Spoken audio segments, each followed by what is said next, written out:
Welcome in to STSPN's presentation of Friday Night Football, presented by Les Schwab Tire. It is the Lake Stevens Vikings and the Glacier Peak Grizzlies. It's the Western Conference 4A Championship tonight. Welcoming in Scott Ohsman, Tim Boyle, Steve Hannan. Tim, how are you? We here again, week 9 here. Outstanding. A perfect football night. We got the full moon again like we did earlier this year. We got a nice crisp Friday night. We got the coach, Hollywood Hannan, here. Yeah, we finally... All the ingredients are here. Big negotiations with his agent, as usual, to get him here. Coach Hannan, both teams in division here, it's a small division. They're 3-0, and as my friend Tim says, something's got to give. Got to have a coin toss here in a minute, Scott. How about picking me up on that? We will. There you go. There is Jeff Matson, our white hat tonight. All Miles Brenner, Scott Rohn, Dan Curry, Paul Flores. The officials tonight, as you see, the captains there. And these two teams have played so many times. The Fours will head it down to Ron the Wedge Henthorn. Right, here you go, Jeff. We'll be in the middle tonight. If we have any questions, we'll call for captains. You come to us, okay? Just remember what you can't say in the classroom, you can't say out here. So let's keep it clean. Let's have a good fight. Okay? Blake, I got a coin here. T for tails, H for heads. What's your call? It's called tails. It's a heads. Glacier Peak, you've won. You want to receive? Okay, which way do you guys want to kick? Ooh. Okay, put your backs over here. Glacier Peak, put your backs there. All right, you got the coin toss there. All right, Glacier Peak has won, and we'll receive on the scoreboard end. All right, guys, shake hands. Glacier Peak's taking the ball, huh? Oh, Yeah. interesting. I thought they'd defer. You got it from the source right there, Jeff Matson. Thank you, Ron the Wedge Henthorn. Stay warm down there, buddy. Let's go back to Steve Hollywood Hannan. Hannan, 3-0. Something's got to give. Lake Stevens, they are on a heater. State champs. They've really impressive victories over Eastlake, Bellevue, and Garfield. What's GP got to do to win tonight? Yeah, well, I mean, it seems like every year it comes down to this game. At least it has for the last, 10 years or something like that? I mean, ever since we've been involved in this, these two teams, it comes down to this. So, we're talking to the GP coaches, and they seem confident that they've got a plan, and they really like these kids. I think they realize they lost a lot of talent last year, but they like this team and this group of kids. They think they're going to play. They're going to fight. We got the color guard coming in. We'll take a pause for the national anthem, and we'll come back with kickoff. It's Friday Night Football right here on STSPN.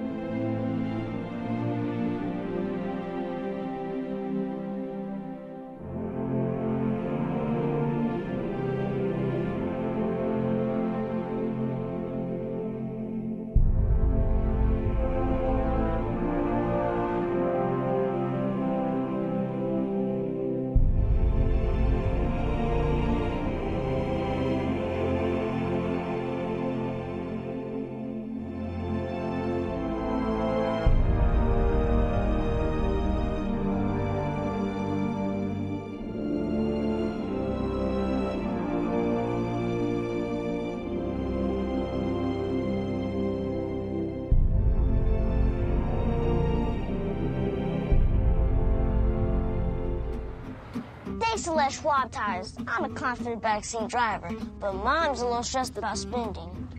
Remember, breathe in. Now watch your speed and breathe out.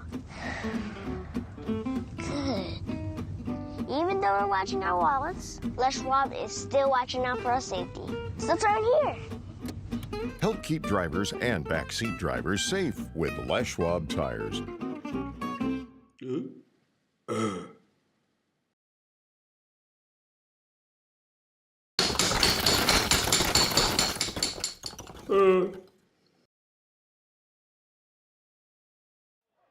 Back here, Scott Ohsman, Tim Boyle, Steve Hannan, Ron the Wedge Henthorn with you. And Tim, Lake Stevens, they come in. They are a power offense, and it all starts with their junior quarterback, Colton Matson, number 12. What a year he is having. Well, it's quarterback university at Lake Stevens. They just seem to go from quarterback to quarterback. And Matson's got almost 2,000 yards, and he's got 33 total touchdowns. And he's going to have the Glacier Peak defense is really going to have their hands full. I had a question for Coach Hannan, though. It's like, I was talking about this in pregame. For Lake Stevens, because you've coached against them for many years, it always seems like they're so well prepared. It doesn't seem like they're really flashy, but they just win, and they're well prepared. They don't make a lot of mistakes. They don't have a lot of penalties. How do you see Lake Stevens over all these years? Yeah, no, I think they're very well coached, and I think that makes a difference, right? That's kind of high school football. Teams that are well coached, you're going to get the kids that you get. And if you coach them well, you're probably going to be pretty successful. And if you get special kids, you probably have a chance at a run, which is what we saw last year from Lake Stevens, right? Year in and year out, their coaching staff does a really good job.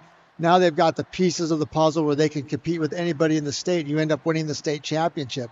I don't know that Lake Stevens is that team this year or not. I guess we're waiting to see that played out. On the opposite side, right, you got Glacier Peak, who had all the Pac-12 talent that they had last year. And then, didn't quite go as far as they obviously wanted to. This year, the team, all of that is gone, and the team is just convalesced together. And now they're more of a team, and Glacier Peak is hoping that combination will be more, that cohesiveness will be more successful than it was last year with the superstars. Yeah, and the question is this going to be the year for Glacier Peak? We've been talking about it for years. There's about a few years where they were right there. A few years ago up in Lake Stevens that, I don't know, it was like a 3-point game. And Glacier Peak missed out on like a 95-yard drive, and they came away with nothing. I think there was an interception in the end zone. That could have won the game. But they've been close a few times. But they've also been blown out a few times too. So Yeah. Well, again, I think the coaches feel confident, right? We got that whole feeling on the sideline. They felt confident. So hopefully we'll see if this game, how close they can keep it here at the start. Lucas Mooring, 45 in white, right on your screen. He is going to kick it off. Lake Stevens in the visiting white uniforms, and we are underway. A little bouncer, and it's picked up by Cuellar, Isaiah Cuellar, and he's tackled out, nowhere to go around the 16-yard line, and we are off and running. You could see Cuellar looking around like, okay, is there a hole anywhere here? And, just nowhere to go. I think this offensive series, this first quarter is going to be more important for Glacier Peak than Lake Stevens. They have got to get off to a good start and start feeling good about themselves for this game to go well for them. I agree, and there's been a few years where the first quarter seems to be really neck and neck, and then a few times it's just kind of gotten away from them. But there's been a few times where it's 7-7 or 14-14 or whatever. And I think they'd feel good about that tonight. Yeah, agree. And the quarterback number 3, Lucas Entler, coming in tonight, the junior number 3, and he's got Bonch behind him. And here is Crispin Bonch leading all rushers for the Grizzlies. 81 carries, 656 yards, 10 touchdowns, and he averages over 8 a play. As you see, he gets some nice yardage on first down. And Bonch is finally completely healthy, we think. At least that's what we were told. He's been kind of banged up this year. So it's good to have him back. He looks fast right there. 2nd and 6 for Glacier Peak.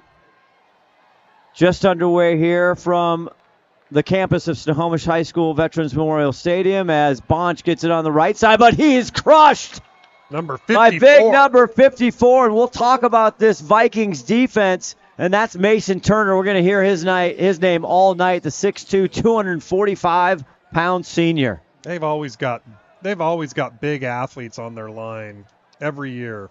And that was an inside linebacker that filled that gap, and he looked like he had the ball, and he was the running back filling that lane. That was a bit of a collision. Yeah.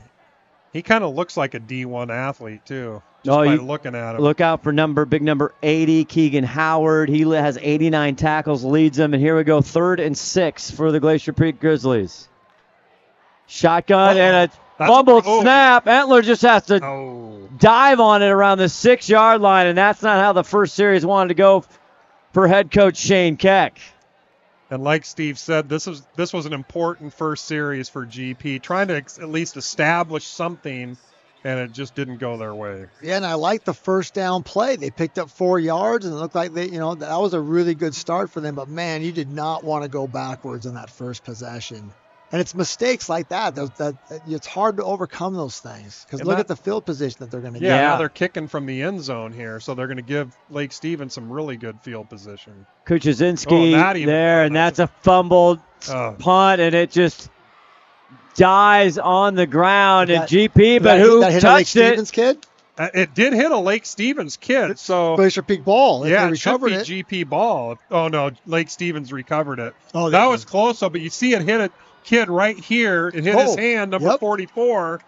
If Glacier Peak would have recovered that. That's Gage Solomon. Oh, and they had it, too. Hot potato. He had it right in his bread basket. Let's go down to Ron Henthorn. That was a crazy little exchange there, Ronnie. That was a crazy exchange. I thought he had it for sure until he just slipped out of his hands, and Lake Stevens picked it out, and the referee linesman was right there to call that off. So good break for Lake Stevens Vikings tonight. Let's see what they can do here, guys. And look at the field position Lake Stevens starts on. On the 28-yard line, Colton Matson. And tonight we haven't seen him. There you go. Is that Lamar? No, that is not. 17 is Lamar. Jashawn Lamar playing tonight, but that is number 9. That's Paul Varela. And that toss play we've seen from Lake Stevens this year, and they've started out the Garfield game and the Bellevue game both with that particular play, and they got good yards.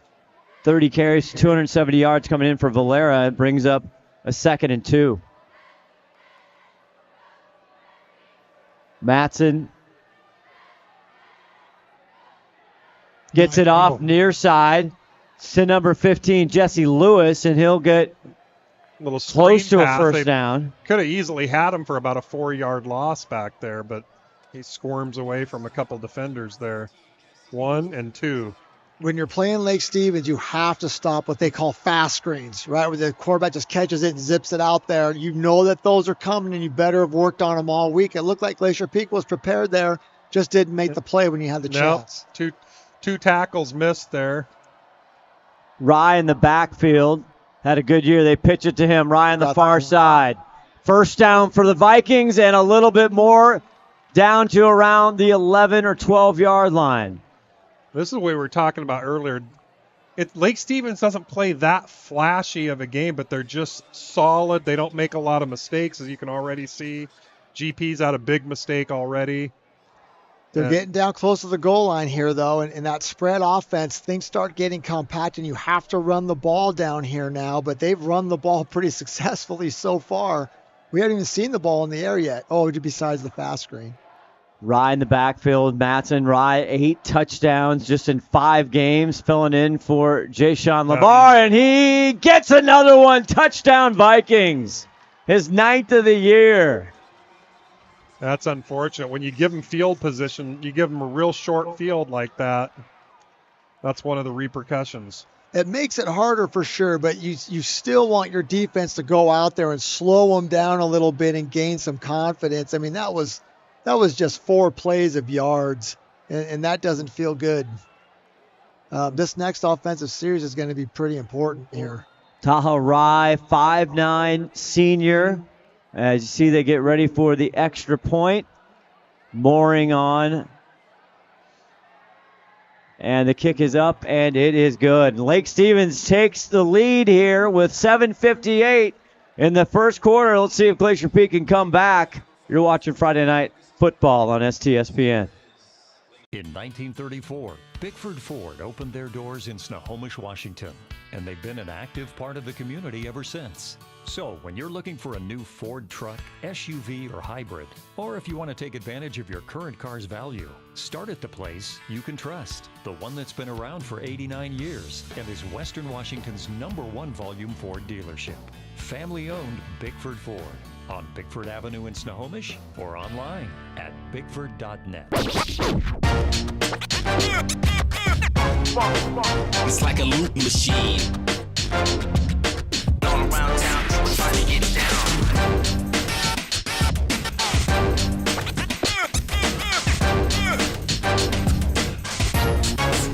It's like a loot machine. Yeah. You know. Back here, 7-0. If you're just joining us, GP had the ball with the start, but that had a muffed punt, and it's picked up. Cuellar, who's been tremendous, the transfer from Mariner, gets across the 25, still on his feet. And now there's some extracurricular there. Little better field position this time. Yeah, and that's going to help with the play calling, right? You get out there by the 30-yard line, you feel like you can get, or what are they, 26 now? They're 26, saying? Yeah. I think we know who Glacier Peak is, right? They want to run the football if they can and throw off that play action fake game. They've got to establish the run game here. Absolutely. They've been pretty balanced this year with 14 rushing touchdowns and 14 receiving touchdowns. So hopefully they can keep it that way in this game. Bonch in the backfield. And there's whistles. That's going to back them up 5 yards probably. That's another thing. Snap penalty. So just got to avoid these mistakes. And there's our white hat Jeff Madsen. They're actually going to get that on Lake Stevens for an offside. Okay, so that's helpful. GP head coach Shane Keck saying that the penalties have been an issue here recently for him. He wants to clean that up, of course. So that'll move the ball. Kind of a rare Lake Stevens penalty. You don't see them penalize that much historically. Bonch again in the backfield. Entler this time will hand it off to the left side. Has a hole. Gets a GP first down. Now they can establish that. David Brown on the tackle. And this is physical. Look at Glacier Peak knock Lake Stevens back off the ball, and Bonch is just able to pick a hole, and off he goes. That's that zone. It's just a flat out zone run play, and he's picking his lane, and off he goes. Yeah, needed 5 and got like 10 or 11. Keegan Howard on the tackle as well. You're going to hear number 80's name a lot. 1st and 10 for GP. One more time, Bonch. Bonch, a little opening. He's taken down by Solomon. Has he gotten every... They've gone to Bonch every down, haven't they? I think so far. Yeah. And that was just zone to the right? They went left. They got plenty of yards. They say, let's go back to the right and get plenty of yards. But you'll see the only difference between the two plays is Bonch saw a hole cut back hard to the left, and he took it. And he got 6 yards on that play. Yeah, 2nd and 4. Really important, this drive for Glacier Peak, and they're doing a great job to start. Look at Bonch is in front of the quarterback here. That's a strange look. Yeah. High snap. Entler handled it. The first pass. He rolls right, steps up. Now he gets rid of it. It's intercepted. No, in and out of the hands of Stephen Lee Jr. And that would have been a rare interception. Entler's only got 1 interception on the whole year. 14 touchdowns and 1 interception. Should have had that one. Trying to go to number 22, Caden Skibble, the 6-foot senior, and he's glad to have that one back. Brings up 3rd and 4. Really good coverage by Lake Stevens. They're in a man coverage with one high safety over the top, and he just followed him straight across the field. Entler got a little antsy. Right, he's in the pocket. He had to escape the pocket. Now he's thrown across the field, and always a scary. All right, 3rd and 4 here. Bonch to the background. Cuellar in motion, and they're going to get it to Cuellar. Cuellar tries to find a hole, cuts back, but the Vikings not having it. Solomon there, the first one to tie him up, and Keegan finishes it off, and it's going to bring up 4th down. Maybe 1 yard on that. They might think about. I think this is an area where you think about it here. Looks like we got a whole bunch of new guys coming in. Nope, they're not going to. Yeah, I think punt's the right call here, Tim. But I get the feeling that you're going to have to score with I know. these guys. At some point, you're like, well, I don't want to I don't want to just give them the ball back. You certainly don't want to give it to them on your side of the field, though.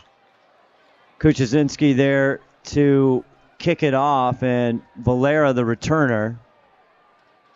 As he gets a good one this time, and it takes a GP bounce. Valera picks it up at the 20, tries to shake it, and he's brought down by a gang of Glacier Peak Grizzlies, and that's where they'll start this series, right around the 20.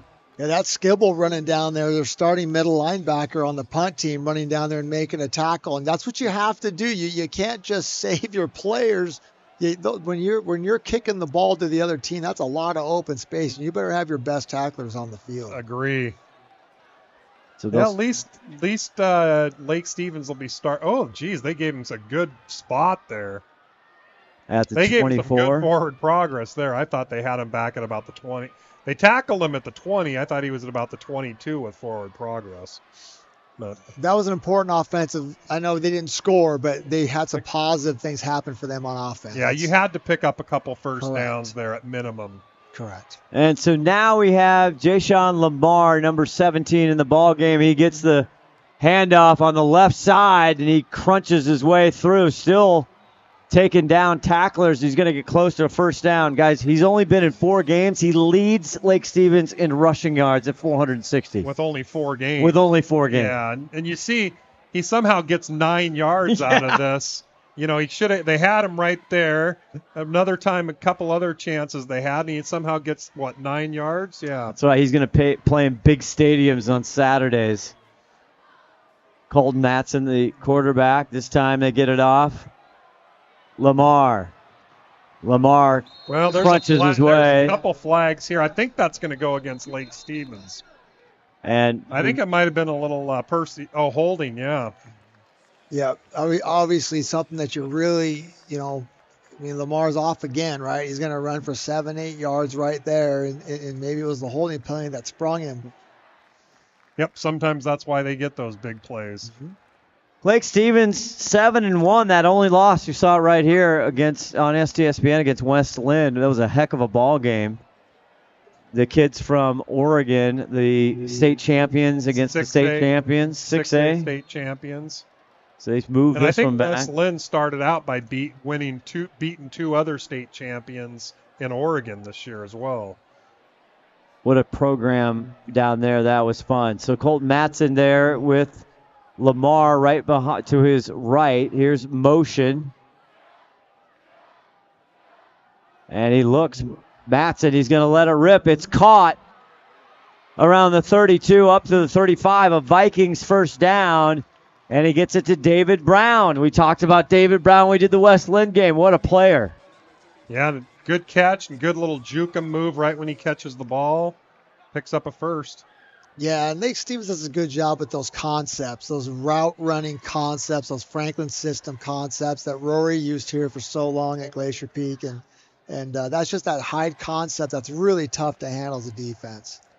1st and 10 for the Vikings.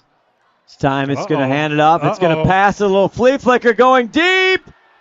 In and out of the hands. Almost a catch and then almost an interception at the same time. He was actually open, and luckily the DB closed on him, or maybe that was the safety. So he gets it. Watch how open he is for.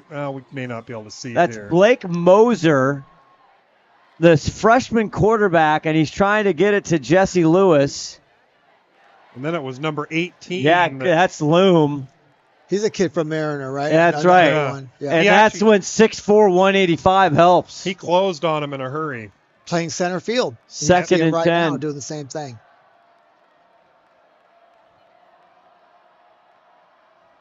Lamar. Good this job. time he's taken down. A strong tackle there by 25. Nolan Ondal, the 5'11 junior. Yeah, and if we get a chance, look at the defensive set that Glacier Peak was in. They went to what we call a cover 1 defense with 1 high safety. Everybody else is man-to-man, and there's 1 linebacker in the box. They're in it again. Look at that 4-1 box. You don't see that very often. No, because you're scared they're going to run the ball at you. 3rd and 7.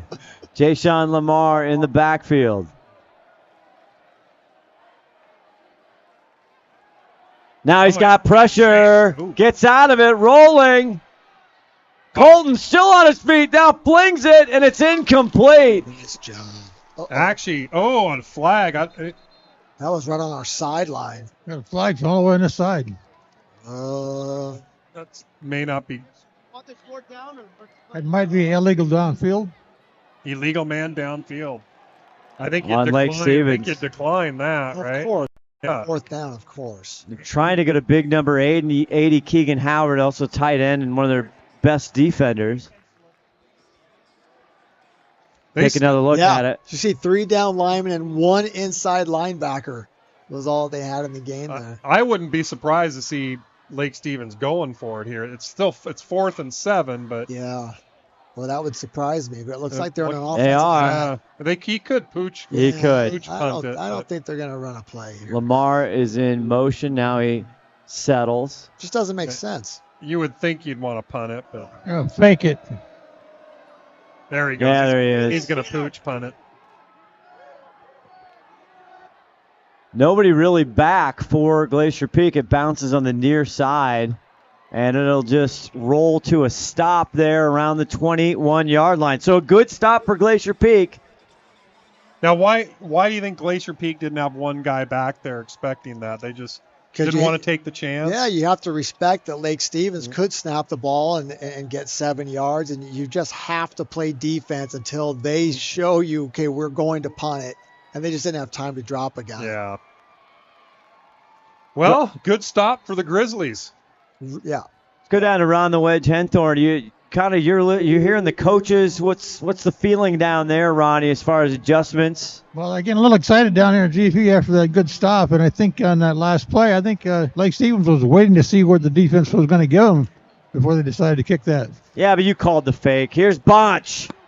Bonch trying to get loose. He's going to get a GP first down, and Crispin Bonch. It's very close to a first down. Yeah, Lake Stevens doesn't have the firepower to stay with Lake Stevens on the scoreboard. This is how you beat them, right? You run the ball, you chew a bunch of clock off while you score. They have to finish up with scores. So basically what you're saying is GP doesn't want to get in a track meet with them. Yeah, can't do it, right? Yeah. They'll end up on the losing side of that. Probably, right? This is their best chance to win this game. Francis Crocker in the backfield, the compass, and the handoff to Compass, but he is stuck right when he gets the ball. Big number 54 meets him right as he hits it there. Kyle Martin, oh my. Now Compass didn't go very far. Not this time, but we don't call him the Compass for nothing. 2nd and 10. Now GP hasn't thrown the ball yet, have they? They had one. Oh, they did one have attempt. Okay. Yeah, Matler got little happy feet and rolled out and almost threw a pick across. That's right. Yeah, that's right. Otherwise, it's been all bunch and effective. Yeah, he's been effective running the ball. Bonch is over here on the sideline getting his ankle taped. Oh, no, that's not good. No, he's okay. They're just wrapping him tight. Crocker's 74 touches for 431 yards, 2 TDs, so he is a wily veteran at this point, and he gets the fake. Here's Etler now on his horse, rolling right, looking. Now he's just going to take it, tuck it, and he'll gain about 4 yards. Designed run, right? Yeah, I think so. And I mean, he's looking downfield a little bit, but he took off out of there pretty fast, and that's a smart move by the youngster. Get your 4 yards. That's an important to see right here. He just feels like he got flushed. I think number 5 got in there pretty fast. And get those 4 yards, man. At least it's a manageable 3rd down. Well, now they're going back. Oh, there's a flag.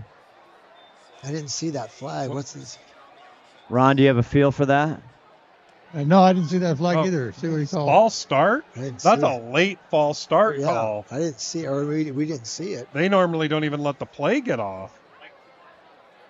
Jeff Mattson, our white hat tonight, he's been up in the booth. He was our first Mike Pereira. That's right. Did playoff games for us. He was our first official. He was our rules analyst. Yeah, was he a Mike Pereira or Dean Blandino? Well, Dean Blandino, the hardest working guy in television.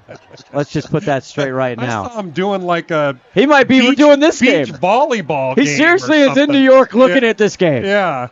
He's doing flag football and guy's working every game. Saturday, Sunday, doesn't matter. So they're going to take it now. It's 2nd and 16. Bonch back in the backfield, and he's going to get the rock. Oh. And he finds a big hole. Bonch makes a lot of yardage up close to the 40. Now you got like a 3rd and 3 and, a 3rd and much more manageable, maybe 3rd and 4. I don't like that spot. Steve, you probably saw him make that cut back on that block again, just like he did a while ago. He finds that open hole real good. Yeah, and that's that straight zone play that we've been seeing. He's going to get the hand up one time, and he's getting all kinds of trouble. He sneaks out of it. Oh. He's still got trouble. Keegan on him, and he gets back to the line of scrimmage. That's going to be a big loss. 4th and 10, and, yeah. Nope, you're kicking this one away too, fellas. Got to. Great play by the Vikings defense. 3rd and 5. You don't want to lose 5, that's for sure. Gosh, you just... 4th and 1, you might think about it. 4th and 2, think about it, but no, not here. Yeah, you're exactly right. And I don't know, we go back and see. Was that just a middle linebacker filling that, or did we miss a block up front? But, man. 5-play drive ending up punt. And he dropped the ball. Ooh. It's a little cool out. Not sure if the ball's slicker or not.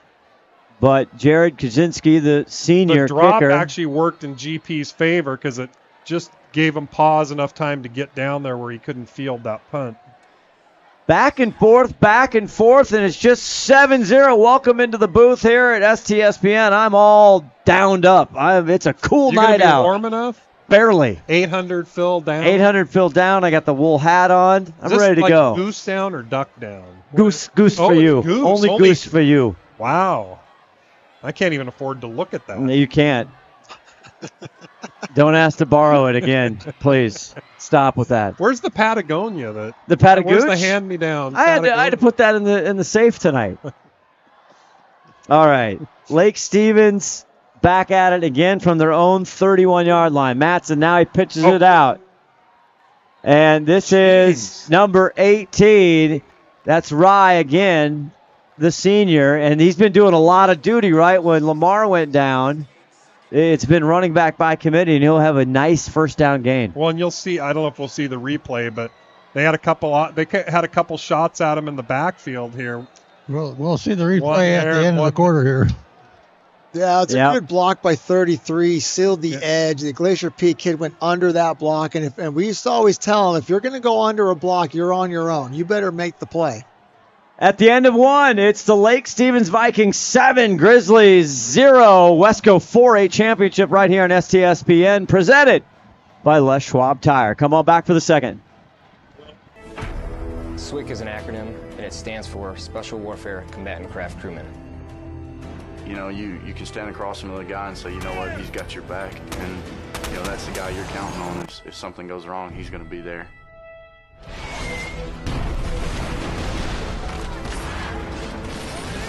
In the end, we're fighting for each other. Here on the team, you know, about 22 of us on the boat. You know them personally, so you know exactly whose life you have in your hands. Everyone's come together, and everyone's sole mission is to do their job individually as best they can to benefit everyone else in the boats. I got a brotherhood, and it's a real brotherhood, and it's a loyal and honest brotherhood, and that's what matters.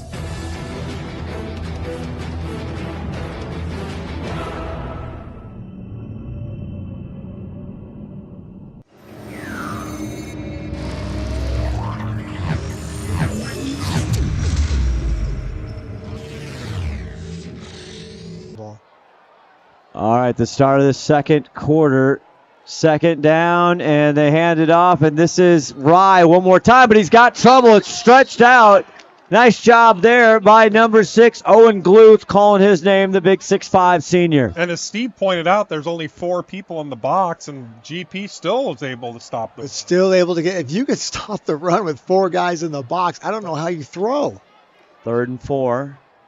Now Lamar's coming in, though. I'd be a little hesitant to put 4 in the box with Lamar back in the backfield. Especially on 3rd and 3, right? Seems risky. But look at them. Look, there's 4 guys in the box again. And they get it to Lamar. Lamar is going to get the Lake Stevens first down, not by much. They say it's a fumble. 42 comes up with it. To the Abbott, he's still going. The rep is saying it's down. Let's go to Ronnie the Wedge Henthorn. Ronnie, you're right there. What did you see? Well, I think he was down. I think they're going to call him down. So we'll see it right here. He said his knee was down before the ball came out. Taking another look at it here. Oh, and look at the 5-tool players put it in slow motion there. Let's see. Can't tell there. Yeah, it's hard to tell when that ball came out. Where's the challenge flag? Where is it? Where's Pete Carroll when you need a challenge flag? He wouldn't challenge it. Well, it's a Vikings first down. This time he's back to pass. Matson, now he flips it down That's to trouble. Lamar to the 40. He's got a blocker. 20, 10. Jay-Sean Lamar can't quite get there. He's brought down at the 1 or 2 yard line. It looked like there was an illegal block back here, but There was an illegal block. You're right on that, Tim. Yeah. It didn't get called. yeah, He was all over his he was back. all over him. Then jumped on him. Yep. The Lake Stevens got away with one there. And that's a big one to get away Yep. with. Number 4, Dylan Healy, who's Watch it come right back. here. There it is. Oh, right that there. right on the left side of your Oh, screen. and he tackled him on top of that. So Oh, it's just terrible. right He's here. right out in the open. That's in the back, and then he holds him in later. the back and a tackle. That's Lamar. Unfortunate. Did he get in? I don't think so. Looking for the signal. Oh, they saying he Touchdown did. Vikings. Oh, that's a game-changing play there. Yeah, that was. It was some serious yardage. As you see the touchdown. Oh, Todd's going to show it to us again. There's one right there, too. Looks like there's something going on there. There- That's that- just right in the back. And you can't And he, do that. and then he you- jumped on him. And then you can't That's do that. pretty blatant You can't right do it. there. And it's wide out in the open. That's the only That's- job that official has on that side of the field. Mooring with the extra try. It's up. And it is good. That's very unfortunate. And then that's how you have to. Yeah, and then that ends up being 7 points on there. Yeah, and if you're on Glacier Peak sidelines, there's nothing you can do about it, right? Nope. 14-0. GP coming up.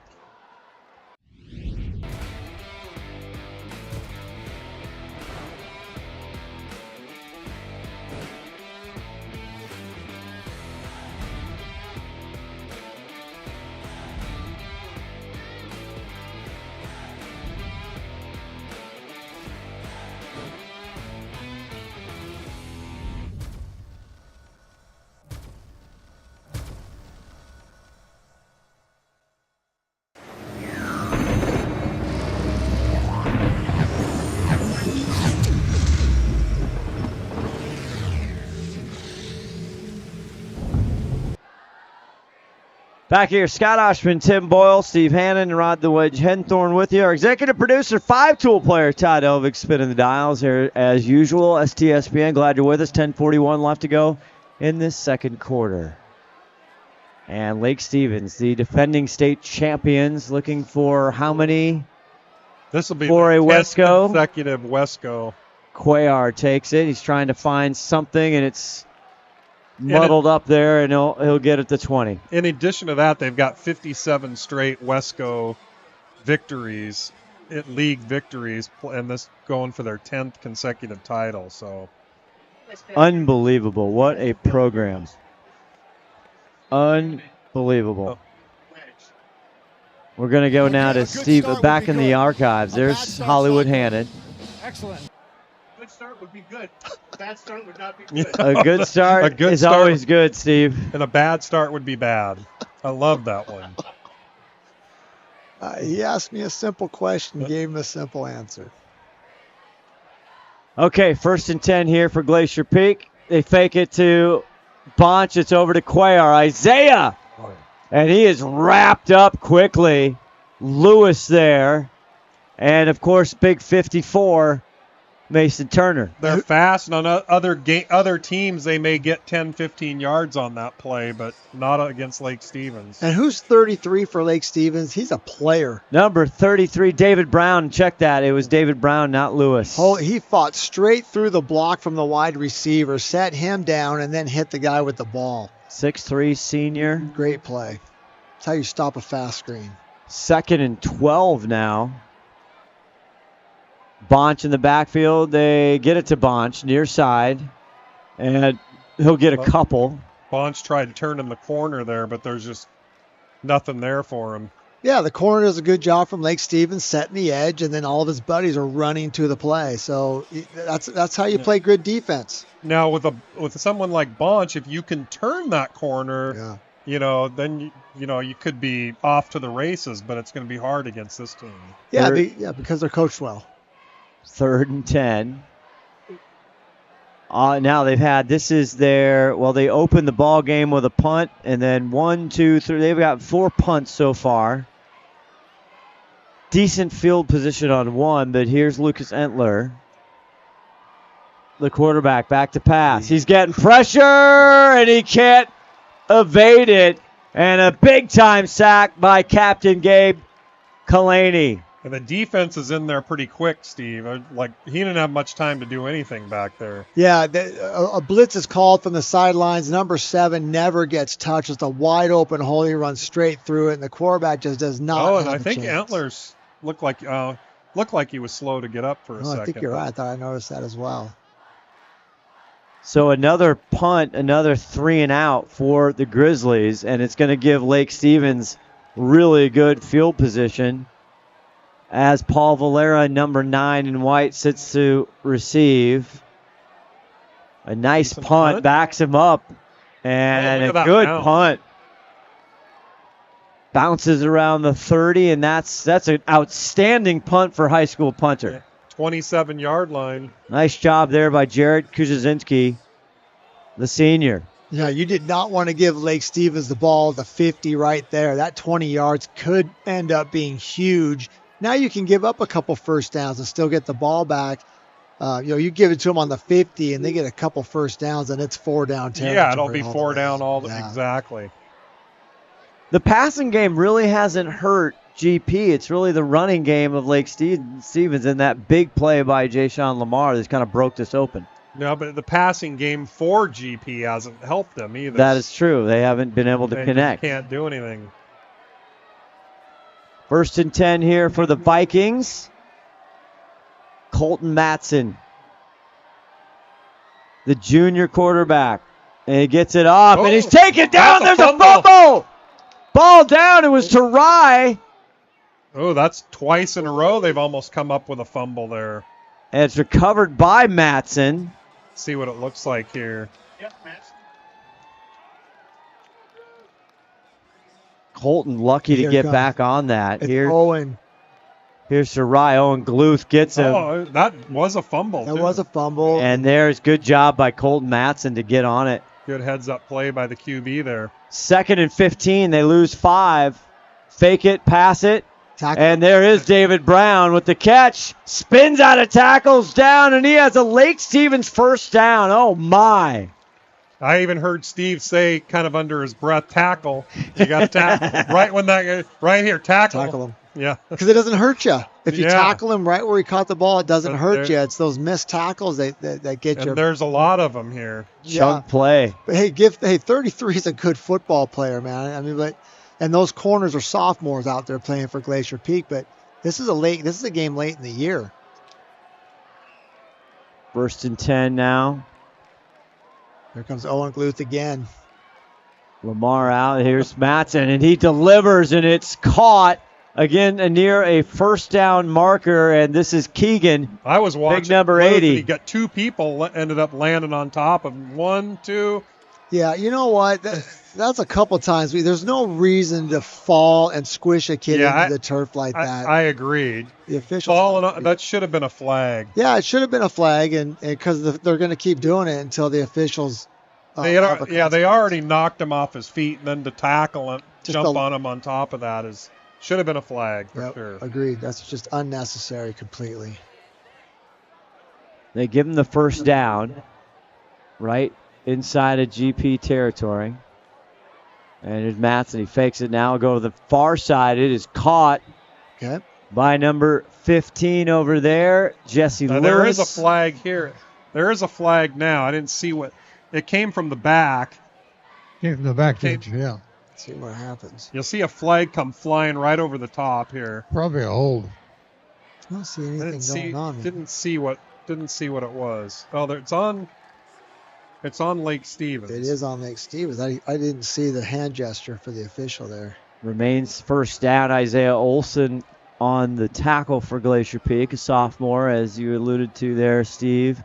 Young kids playing on the corners here for the Grizzlies in blue. Yeah, my point was they are young kids, but they played this entire season, so they should be, they're veterans almost. At by this now. point, you should make that tackle. And head coach Shane Keck and their defense coordinator Bean, they like the way they've developed over the year. They like their defense, how they're playing coming in. A big, nice win against Marysville Pilchuck. Yep.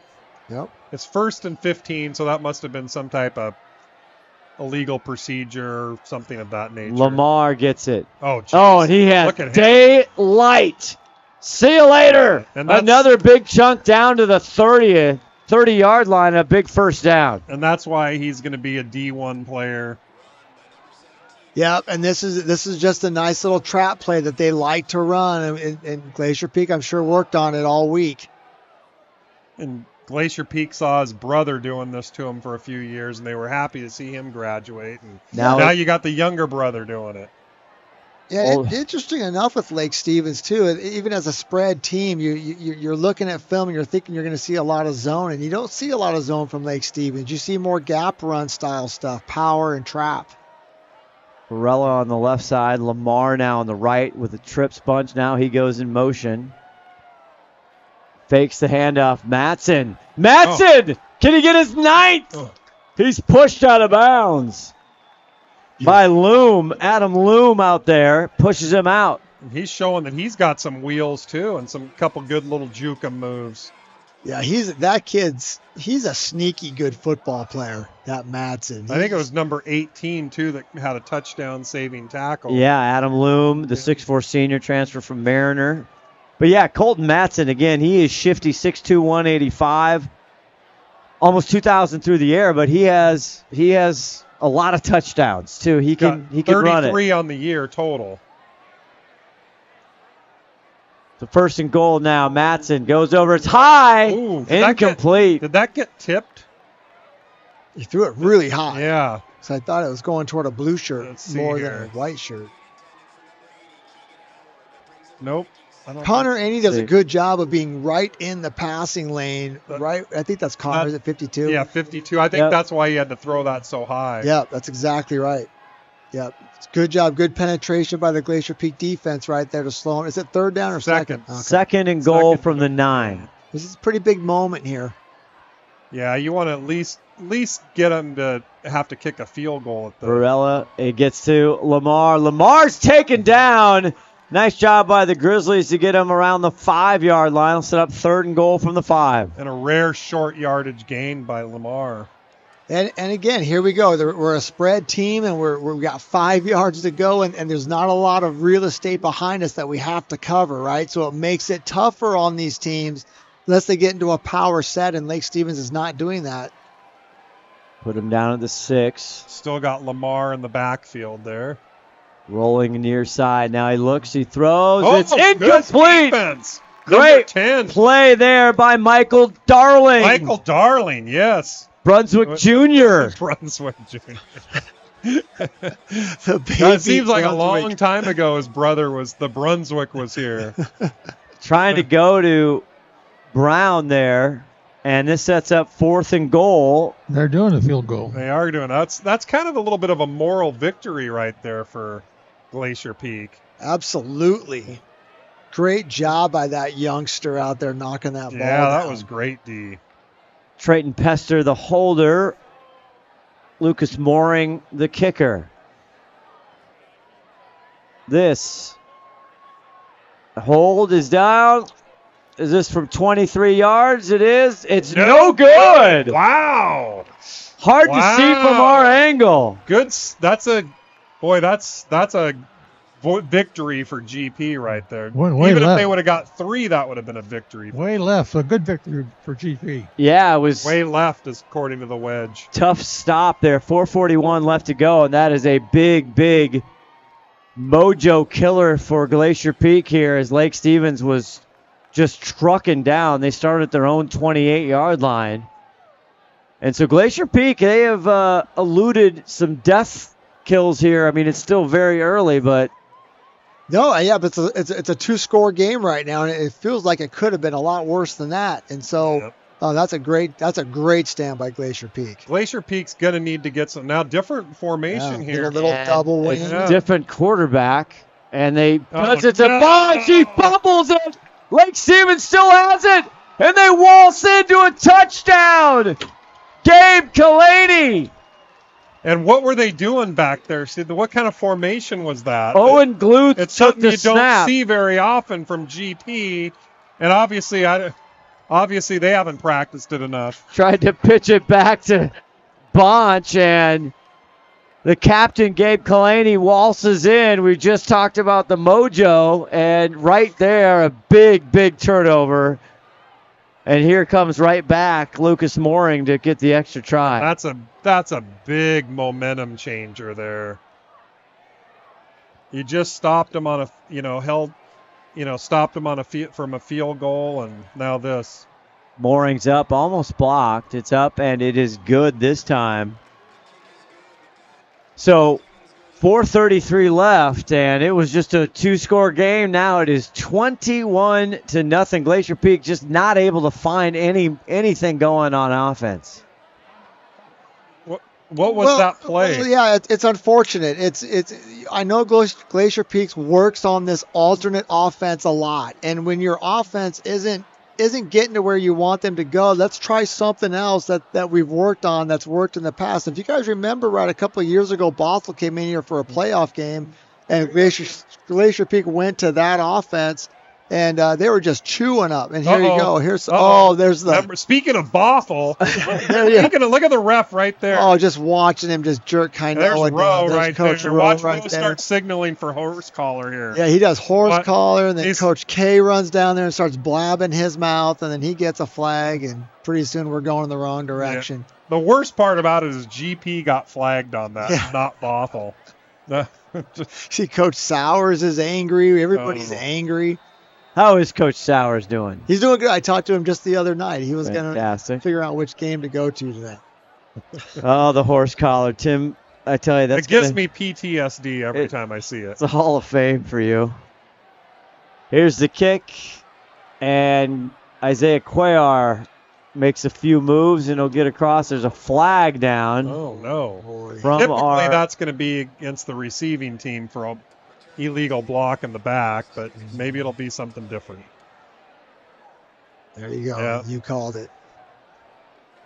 Let's see what Glacier Peak does here. They're going to come out with that double wing offense and just execute it this time, or are they going to go back to their traditional offense? And why were they in their secondary offense? Was it because Antler was injured or hurt? We thought. I don't know. It's good to see if Ron, do you know anything down there? I don't know, except I know a couple of weeks ago they ran that offense just to kind of change things up a little bit, and obviously they didn't make a good effort that time. So Antler's back in. I think it's what you said the first time, Steve. Just trying to change something up there, and it kind of backfired on them. It did. Well, now they're backed up into their own 8-yard line. They get it to Bonch. Bonch finds a little crease. Keegan Howard there meets him, and he gets across the 7-yard line. Did he get just a That's back about the line of scrimmage. Well, it looked like he got more than that, but they've had success with this play right here tonight, but then they have not had success. It's kind of been an all or nothing right there with Chris Bonch so far tonight. Either he gets 8 or 9, or he gets 0 or 1. And they 2nd and 9. Glacier Peak looking for a spark. Had the fumble, the scoop and score. And Entler back there. Bonch. Motion across the formation. Fakes it to Bonch. Now he's going deep, far side. He's got an open there's a player. You got to throw a flag there. Wasn't he holding him there? Trying to go to Healy. There's no flag. I don't see one. There was some contact. There was definitely some contact. It looked like he was grabbed his hand, too. A little bit of contact, but he was turned around the wrong way and threw the ball out of bounds, actually. So pretty hard to call a flag on that one. Well, let's see. Yeah, maybe not. That's pretty good. That's good, clean. Yeah, that's pretty good clean. defense right there. Well, in the NFL, that would absolutely put the eye right there. That's for sure pass interference in the NFL. I love the call, though. Let's see if we can't hit it. We need a big play. They're excited. Yeah, they're excited about Dylan Healy, the 6'2 senior. If the ball was thrown, that would have actually been a good play. Entler. This is tipped. It hits the ground as he was trying to go to Irv Nguyen. That's going to be 4th and 9. And so backed up 4th and 9, yeah. 3:32 Why left. does it feel like 3:32 is like an hour? This is not gone how head coach Shane Keck wanted to, but Well, obviously, this next defensive possession could be the telltale of this game. And you go in 21 zip, you reconvene, right? You get together, you make some adjustments, you come out and have some success, and who knows? You go in 28 zip, And it's going to be tough. Yeah, it's very demoralizing. Yeah. and they get the punt off. And Oh. Varela. Nice coverage there, but the field position is going to be a problem for GP. They're going to get it on about, what, the 46-yard line of the Grizzlies? They have covered punts very well tonight. Glacier Peaks, they are running down the field and running down those ball carriers. Yep, so here we go, right? This defensive stand is going to be big. This is going to tell a lot. Yeah, the worst thing right here for Glacier Peak is to have Lake Stevens run 3 minutes off the clock and score. And Yeah, but they score it all. They score in 30 seconds. They score in 3 minutes and 30 seconds. It's going to be rough.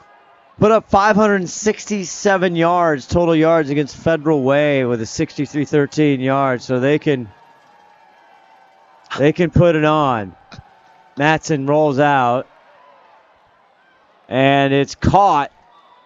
Gain of That's they're Lewis giving him a first down on that. with the reception. Forward progress. Yeah, whenever Lake Stevens likes to roll out, you know it's going to be a flood concept. There's going to be someone in the flat, someone in the mid, and that the X receiver is going to run either a comeback curl or a corner route.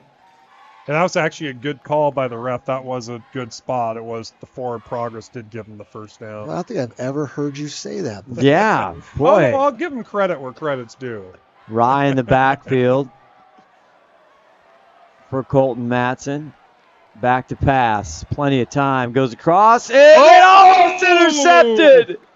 He was trying for Brown. They need a couple more tip drills there. And Isaiah Cuellar had it in his paws. You'll see it again. It just went right into his hands. That was a bad pass. He was surprised it came to him.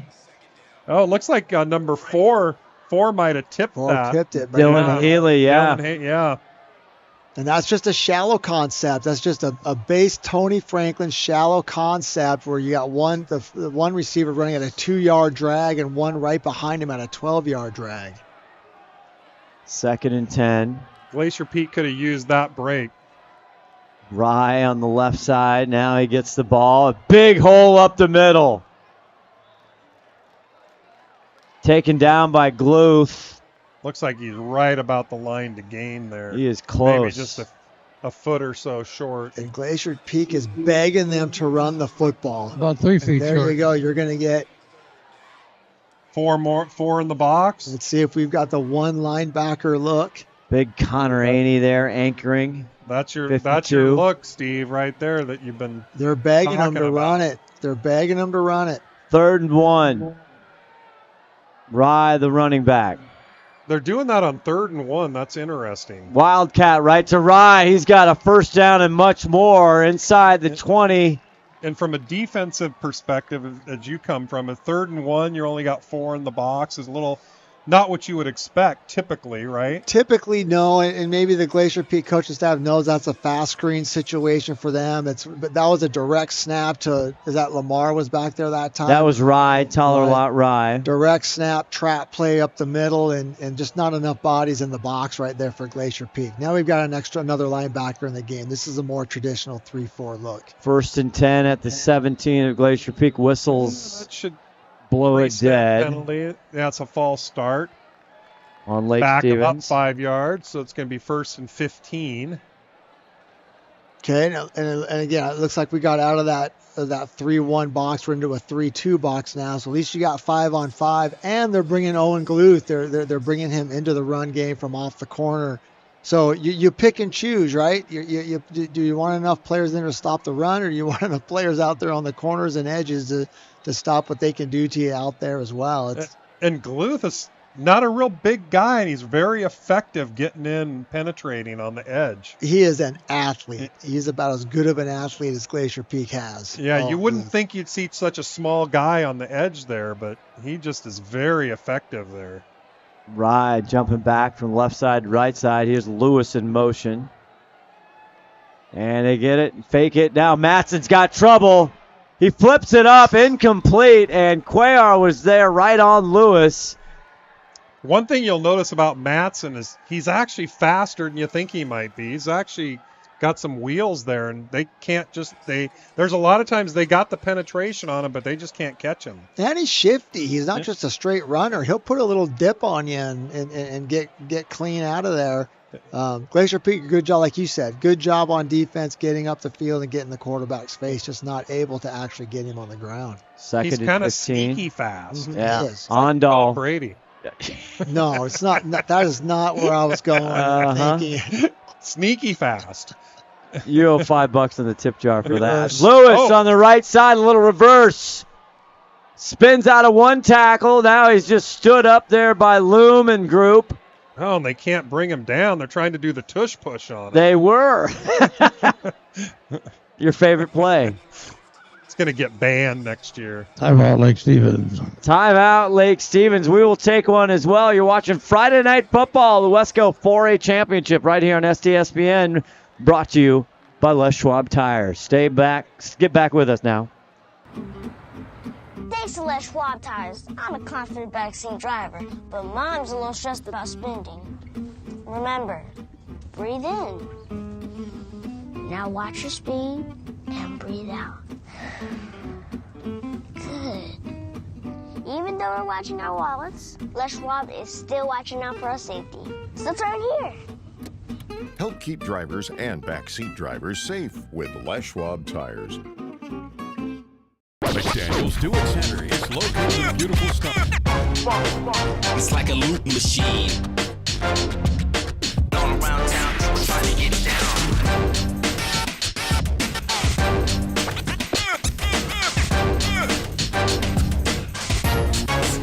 It's like a loot machine. STSPN, follow us on all the socials, our YouTube channel as well. Colton Matson there, empty set. Time, rolls, looks, wide open in the corner. Wide open. Barella with the touchdown, Vikings. Heads up play by Matson to squirm around and find an open receiver.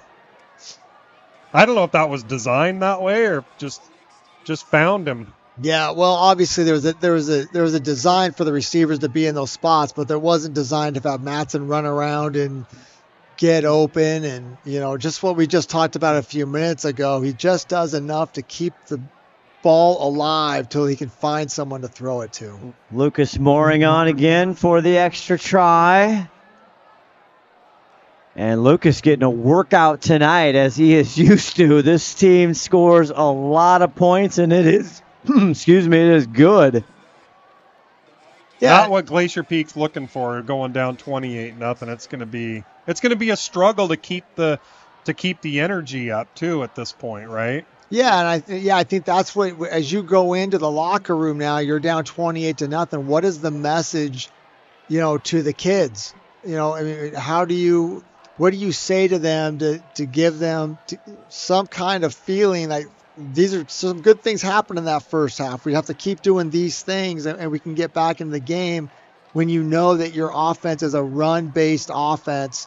Passing the ball, we haven't seen much effectiveness from Glacier Peak throwing the football.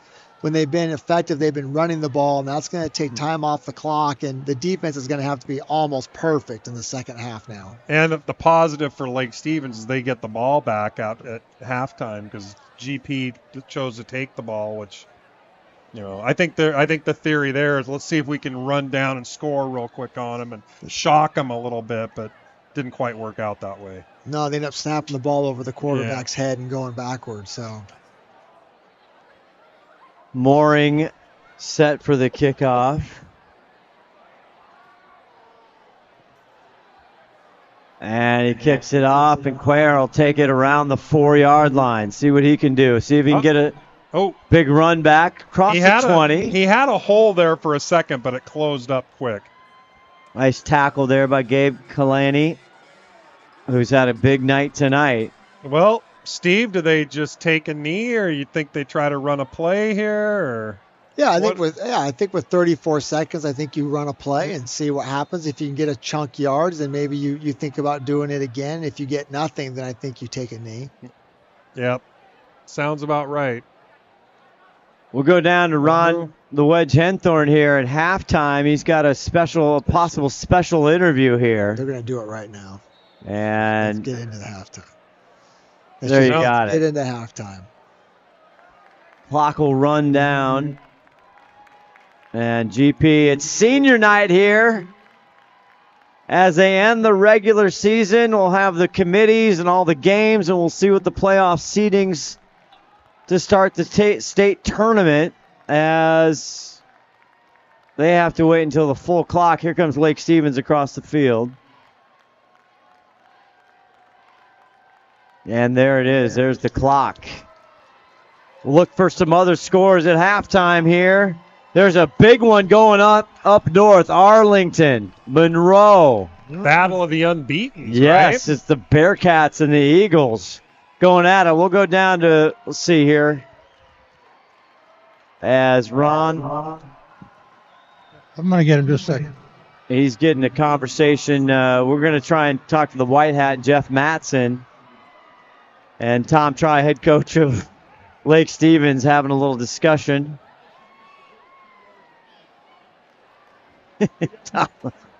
You miss those days, Coach Hannan, just, chewing on the ear of the guys in stripes?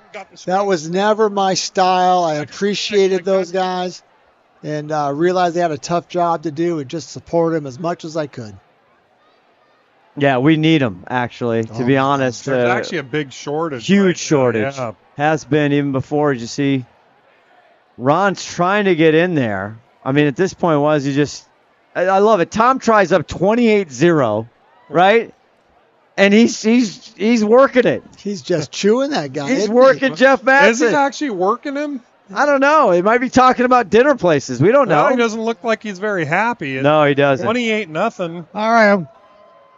Here with Jeff Mattson. I got the striped shirt guy on there, Jeff Mattson. Jeff, you had a little mouthful there from the coach there, but tell me about the refereeing out here tonight. How's the game going for you? The game's fun. I mean, this is the best place to be on a Friday night if you love football, whether you're a fan or a player. I mean, we're always looking for officials, so if you want to sign up and join us on the field, WashingtonOfficials.com. You can sign up for every sport. Every sport's hurting for officials. So how long you been doing this? This is my 22nd year. Wow. Yeah. And you still enjoy it? I still enjoy it, yeah. Body's a little bit rougher, the knees aren't as good, but, it's still fun. I love it. I can relate to that. Yeah. Hey, good luck in second half, Jay. Thanks, Jeff. You heard it from the referees tonight. He likes to have some help out there. Good job, Ron. Hey, what was Tom Try chewing the ref out on? Yeah, what was going on there? What did you catch there? I'll catch you later. Oh, okay, wow. It's holding on to it. We're going to have to wait for the book. Wow. Ronnie's autobiography.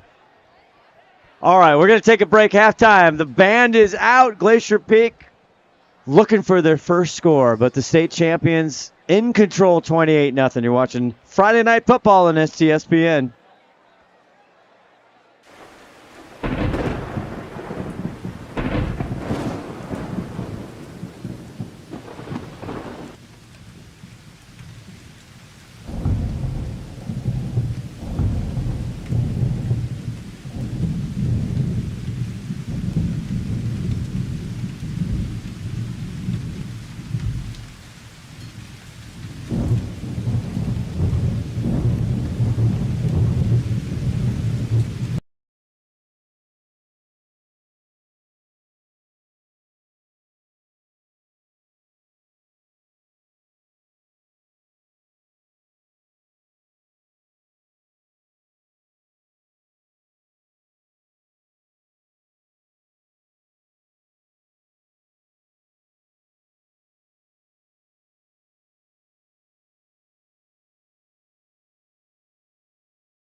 generation.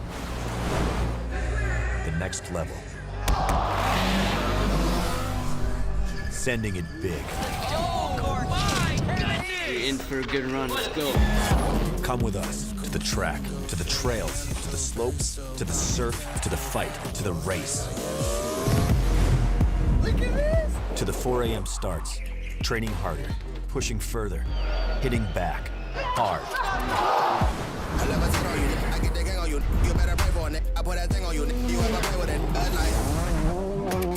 To the fans, to the followers, and the haters. Come with us to the blood, to the sweat, and the broken bones. Cue rehab. We'd never quit. We'd never give up. We take control. To the world titles. To the world's first. The world's best. Come with us. We're just getting started. It's going to be so much fun. I promise you.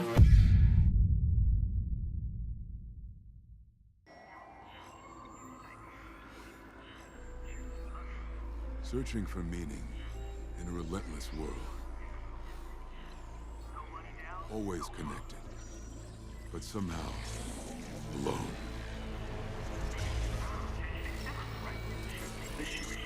Trapped by illusion.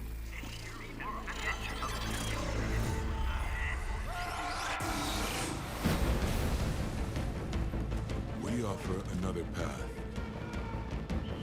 where the battle to belong begins. Awakened by a calling. United by purpose. Defined by the cause you fight for.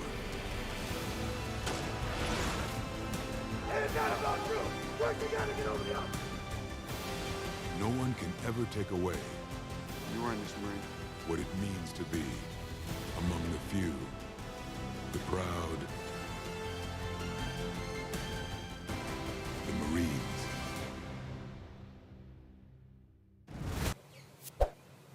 I heard a crack and there was water everywhere and... Bend the knee to spot the leak. Didn't think I'd find you there, huh? So, can you fix it? Oh, thank goodness. You're all set. Have a good day. For every generation, it has started with the call to serve. Discovering the purpose and the belonging earned with the title. Learning to dig deep and push through adversity together. Defending our nation and its people. It is a life of great worth and reward. But Marines are never really finished serving. Their commitment comes full circle, visible in communities across our country. This is Semper Fidelis, always faithful, always Marine, marking a path for the next generation.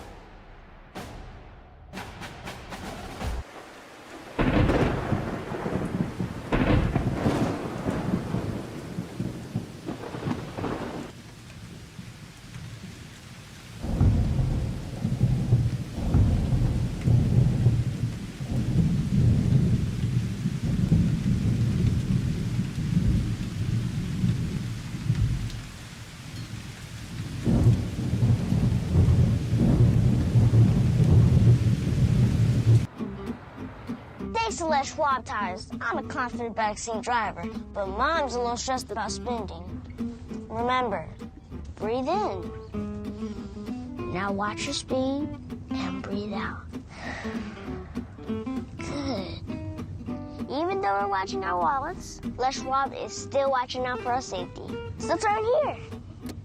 Help keep drivers and backseat drivers safe with Les Schwab tires.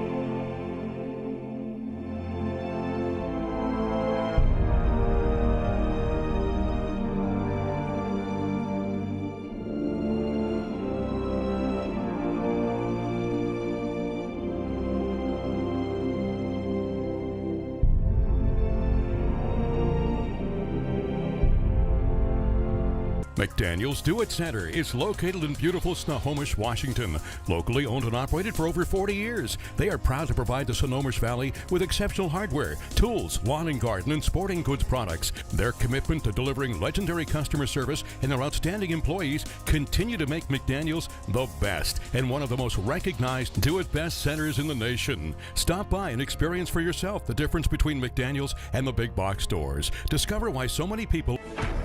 SWCC is an acronym, and it stands for Special Warfare Combatant Craft Crewman.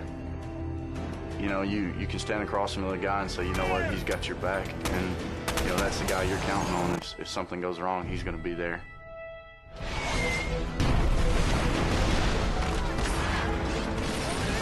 In the end, we're fighting for each other. Here on the team, about 22 of us on the boat.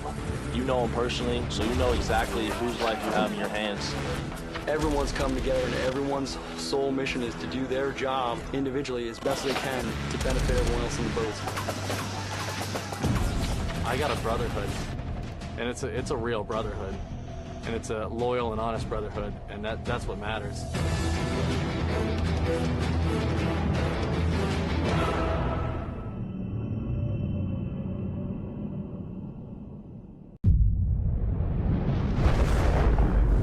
Come with us.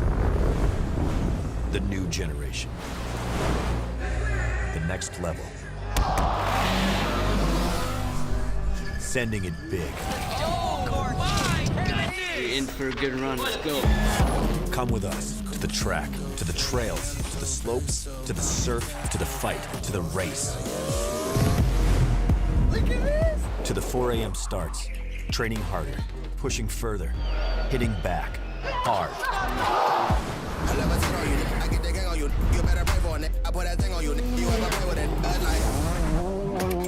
To the fans, to the followers, and the haters. Come with us to the blood, to the sweat,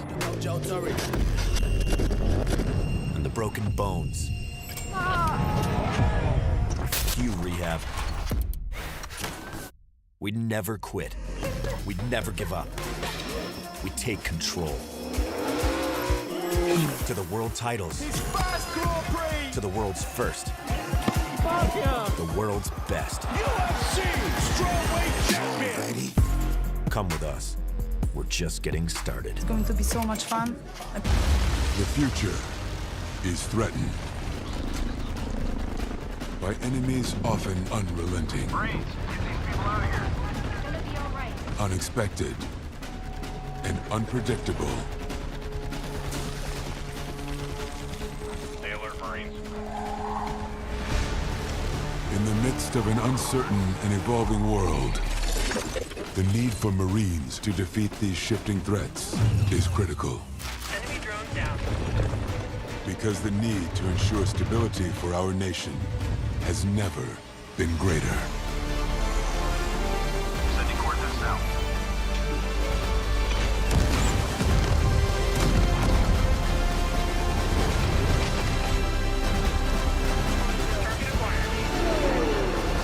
When there are battles to win for America's future, there is one constant: Marines. In 1934, Bickford Ford opened their doors in Snohomish, Washington, and they've been an active part of the community ever since. So when you're looking for a new Ford truck, SUV, or hybrid, or if you want to take advantage of your current car's value, start at the place you can trust, the one that's been around for 89 years and is Western Washington's #1 volume Ford dealership. Family-owned Bickford Ford on Bickford Avenue in Snohomish or online at bickford.net. Searching for meaning in a relentless world. Always connected, but somehow alone.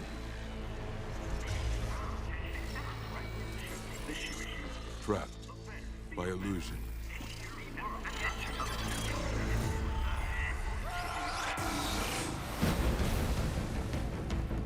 We offer another path, where the battle to belong begins. Awakened by a calling. United by purpose. Defined by the cause you fight for.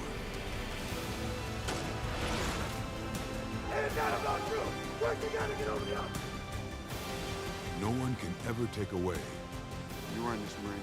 what it means to be among the few, the proud, the Marines.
Mid-stripe. This is Banks. Along Banks, he finds a seam down the sideline. Skips past 10, 5, touchdown, second one of the night. Along Banks, 50 yards. 50 See yards. you later. Wow. Just like that. Up the floor, intercepted there by Kingma. Down to Todd. To Zaire for the two-handed flush.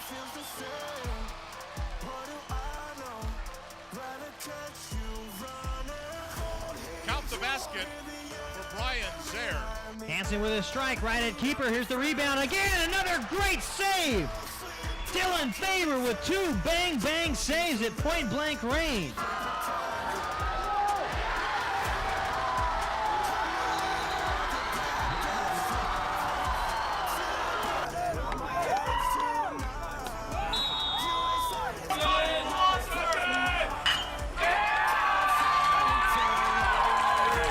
Ball in for Paul. Can she control it? Gets beyond Kearsley. It's in the back of the net. Great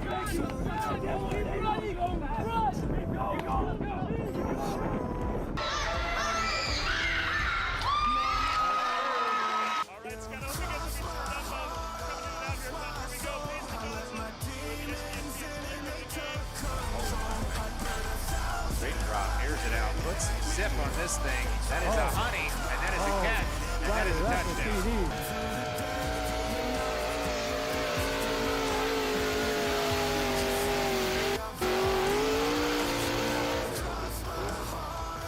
Got it, fakes the handoff, now rolls to the right, still rolling, still being chased, now heads upfield, goes around a man at the 40, down to the 35, heads infield at the 30, now he's down to the 20, you gotta be kidding me, he's down to the 15, almost down, he's to the 10-yard line.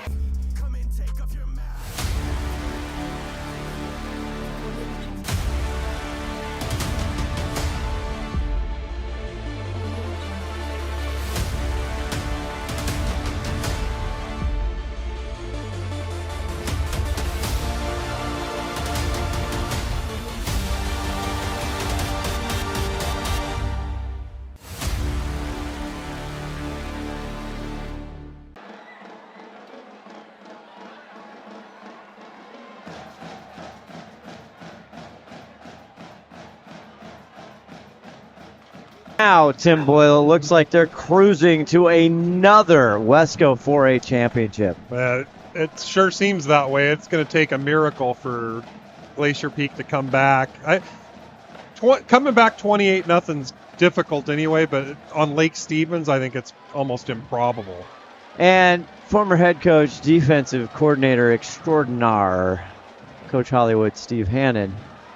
What they start off here, Glacier Peak, the Grizzlies, the home team. What do they have to do here to get this ignited? A little turnover as the kickoff, we are underway.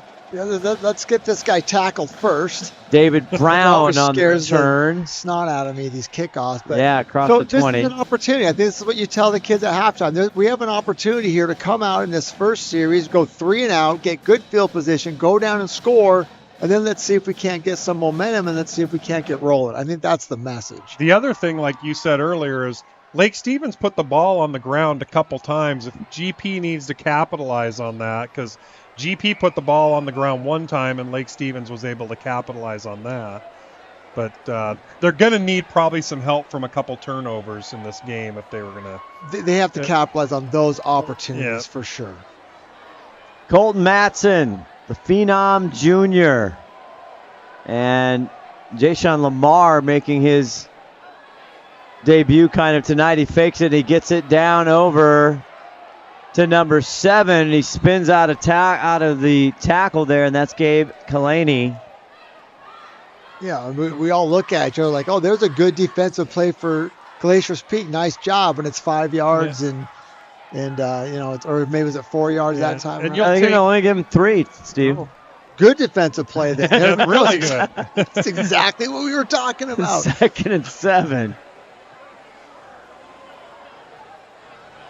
And Rye, the running back, and they're going to pitch it to Rye on the left side. He had a touchdown in the first quarter, and he's taken down behind the line of scrimmage. Great play again, Dylan Healy. I think he's going to lose a yard or so. That was great pursuit by Glacier Peak, and they didn't give up the edge. They kept stringing that out until someone could run him down from behind. Really good job, and this is what we were talking about. Now it's going to be 3rd and long. And Glacier Peak, if they can get off the field here, they're going to get the ball in good field position. Yeah, 3rd and 10 here. And you start feeling good about yourself, right? 3rd and then and 11. things can happen. So he might have lost like 4 yards on that play. He did. That's good math right there. Well, public school math. Matson rolling. Now he's going to look back. He throws off the hands of David Brown and hits the turf. But again, a couple of those tonight on a very crisp fall evening. And Glacier Peak just can't come up with a big turnover. You see it one more time. But it's a big stop, though. It's didn't get the turnover, but it's a good hold there for Glacier Peak. Exactly what we were talking about. What Glacier Peak needed. Here we go. There's a 3 and out. They're acting like they're going for it, not. but I don't think so. I think he's going to punt it. Yeah, they're just trying to get, and you can see even Glacier Peak's free safety's 25 yards from the line of scrimmage. They know they're punting there. Well, there he steps back. Now the free safety's backing up a little bit. One hop. Nope. Okay. Cuellar back there. He's going to let it drop and throw. Decent field position. There we go. Here we go. Now we need the offense to do their part. Now you got to capitalize.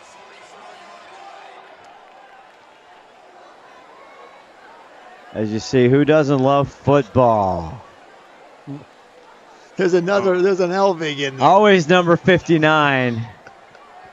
Those Elvigs were good football players, good defensive ends for me. I had them for about 8 years, and it seemed like I always had another Elvig walking out there.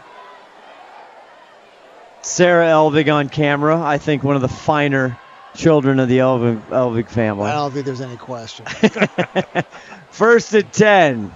Lucas Etler, the junior, number 3. Bonch, Crispin. He'll get the ball, trying to stretch it out. Can he beat him? Now he cuts back up, and he actually got around 5. Yeah, not bad for a broken up play. It's a nice play there, and that's where they've had the most success is when he's got the ball in his hands. Not so much east and west, but more north and south is where they've got most of their success. But that's a good start right there. Score from in Snohomish County, big game, Arlington Monroe. Arlington up 28-6 in the second quarter. That's a big game. I wouldn't have saw that coming. I would have thought Monroe had the advantage there. That quarterback for Arlington's a legit football player. 2nd and 5 for GP.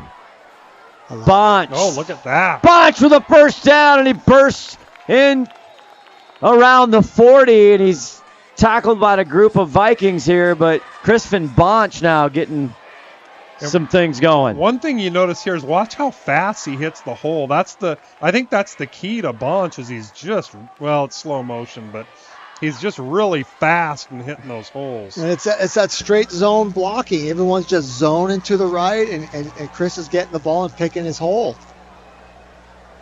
1st and 10. The first downs have been tough to come by. Bunch one more time, and he's got room up to the 30, and he's getting 10-yard chunks. Same play, right? Same play. Yep. 3 plays in a row, same play. Straight zone left. They did they squeezed the formation with the wide receivers for extra blocking, but it's the same play, and they're having success with it up front. If it's working, keep going with it, right? And Coach Keck does a great job of that. The offensive coordinator as well, Shane Keck, head coach, and another first down. Isaiah Owens in the backfield now for Glacier Peak. 7, and he's going to get the ball. He goes right, makes a move. Has some room to run. Touchdown, Glacier Peak. A 30-yard run.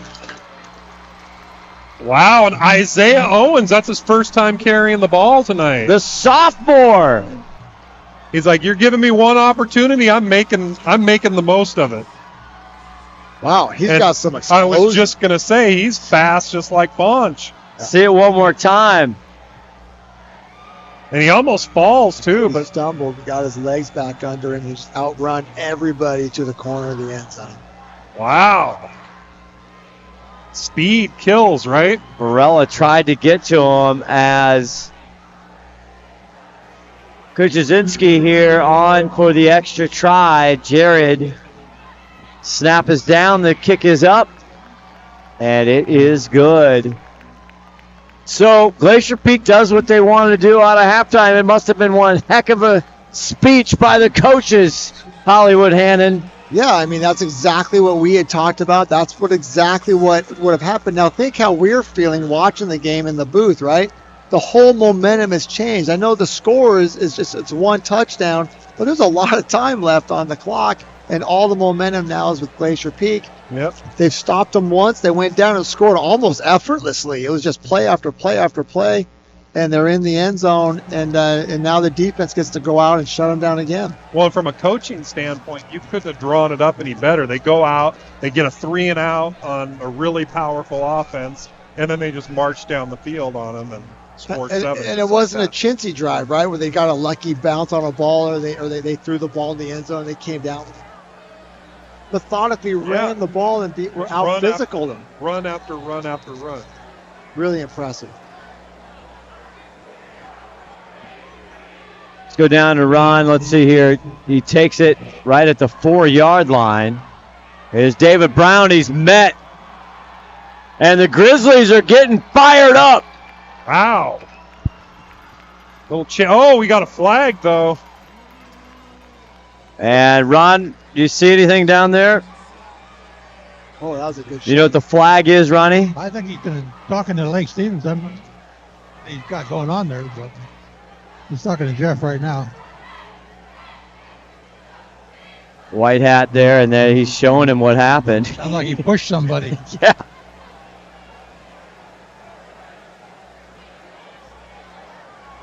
Dead ball, personal foul. On the Vikings. Wow. And that was Brad Perman that makes the kickoff. I'm losing my mic here. Yeah. Anyways, Brad Perman made that tackle on the kickoff, and that's. Am I back? Or? I think. Yeah, you're on. You're good. I think we just had some technical difficulties. Okay. And there you go. That's a starting inside linebacker on the kickoff team. Am I on too? Yeah, we can hear you. Okay. And Coach Keck was saying before the game something he was really pleased about this whole season has been the special teams. That Glacier Peak has done a good point, yeah. All this whole season.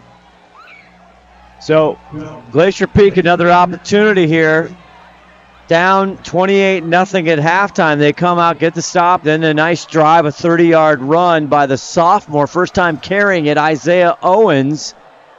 And they got him pinned back pretty deep here. Yeah, starting from their own 9-yard line. A lot of room out. But here they come.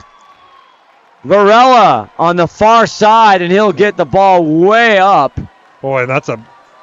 They had him pinned back pretty deep for about 1 second. From the 9-yard line up. Where are they going to put it? The play. 37? Yeah, it's almost a 30-yard pickup. 32-yard line, it looks like. 33. There's a lot of room out there on that side. It's just a simple out route by the number 2 receiver and just nobody in the vicinity. Good lick out of bounds right there. With Colton Matson now.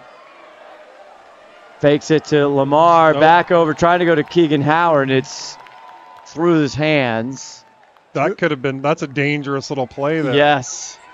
A lot of penetration by the Glacier Peak, the safety that was down. Like they were in that cover one look that we talked about earlier, man-to-man coverage.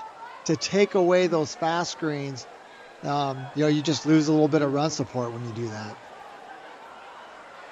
2nd and 10, and trying to flip the script here is Glacier Peak on their senior night, heading into the playoffs.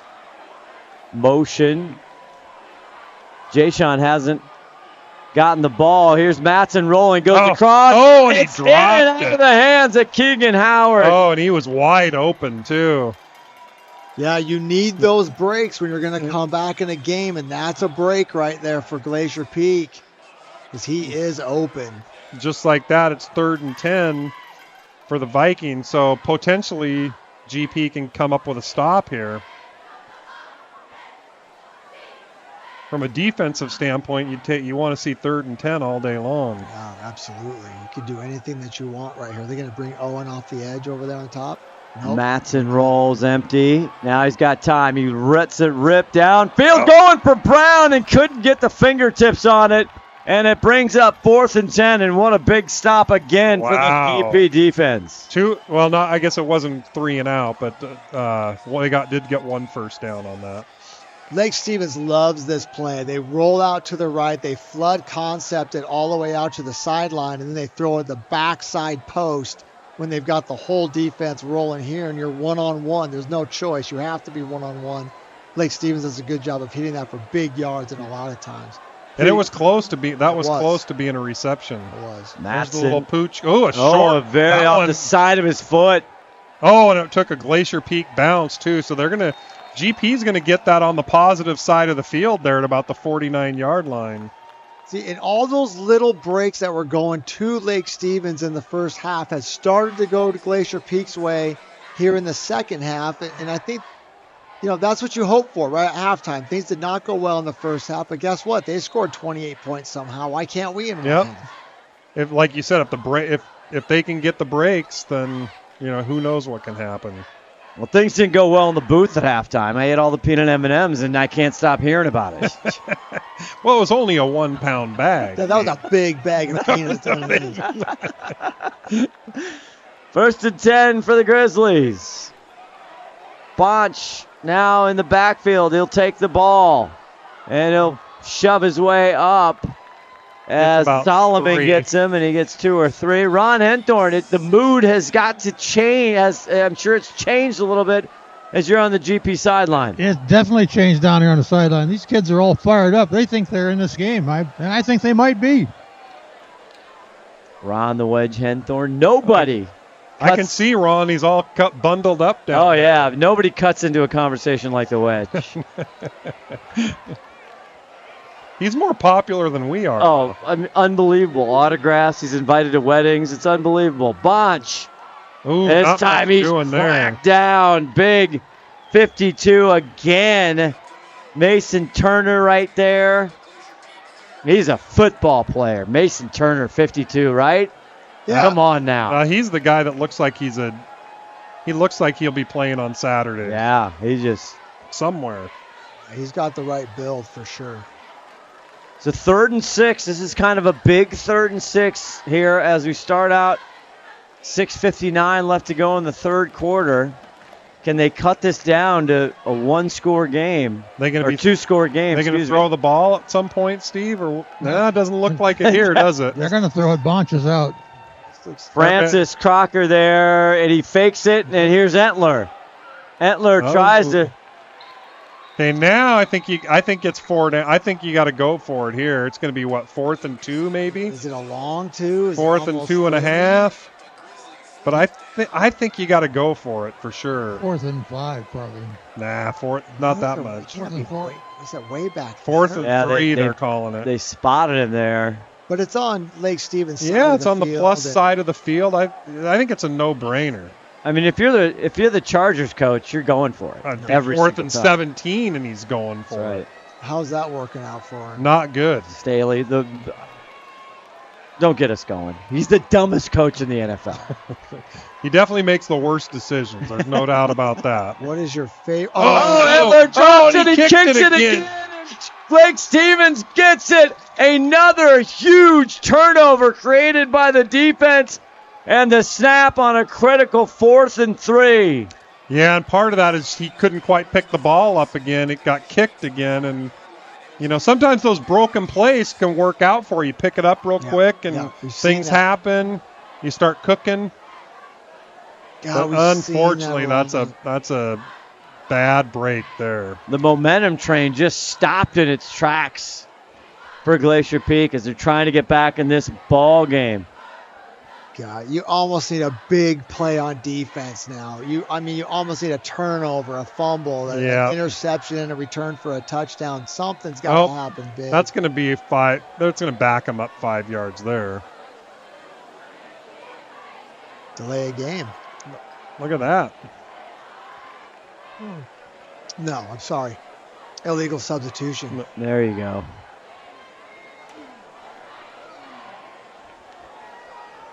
Boy, we were just talking about the mojo and the vibe down there at the GP sideline. It's a lot of motion here for Blake Stevens. Changing the formation there. Matson fakes the handoff. Now he pumps. He tucks it now. He's going to have to roll.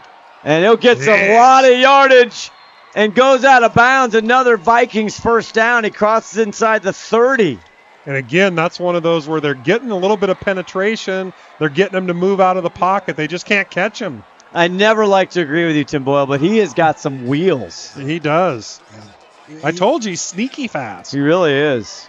And this isn't a running play. This is a passing play, and they set up what we call a fox play where you fake the fast screen over there, and number 2 receiver who runs out there to block number 1 just slips off and just runs down the sidelines instead of blocking the corner. And Glacier Peak does a great job of covering that play, and then the quarterback gets loose for 20 yards. Now they look over. Oh, and it's going to be a timeout. Early second half timeout. Lake Stevens. We will take one as well. See if Lake Stevens can score one more time. Put this thing far away here. STSPN Friday Night Football.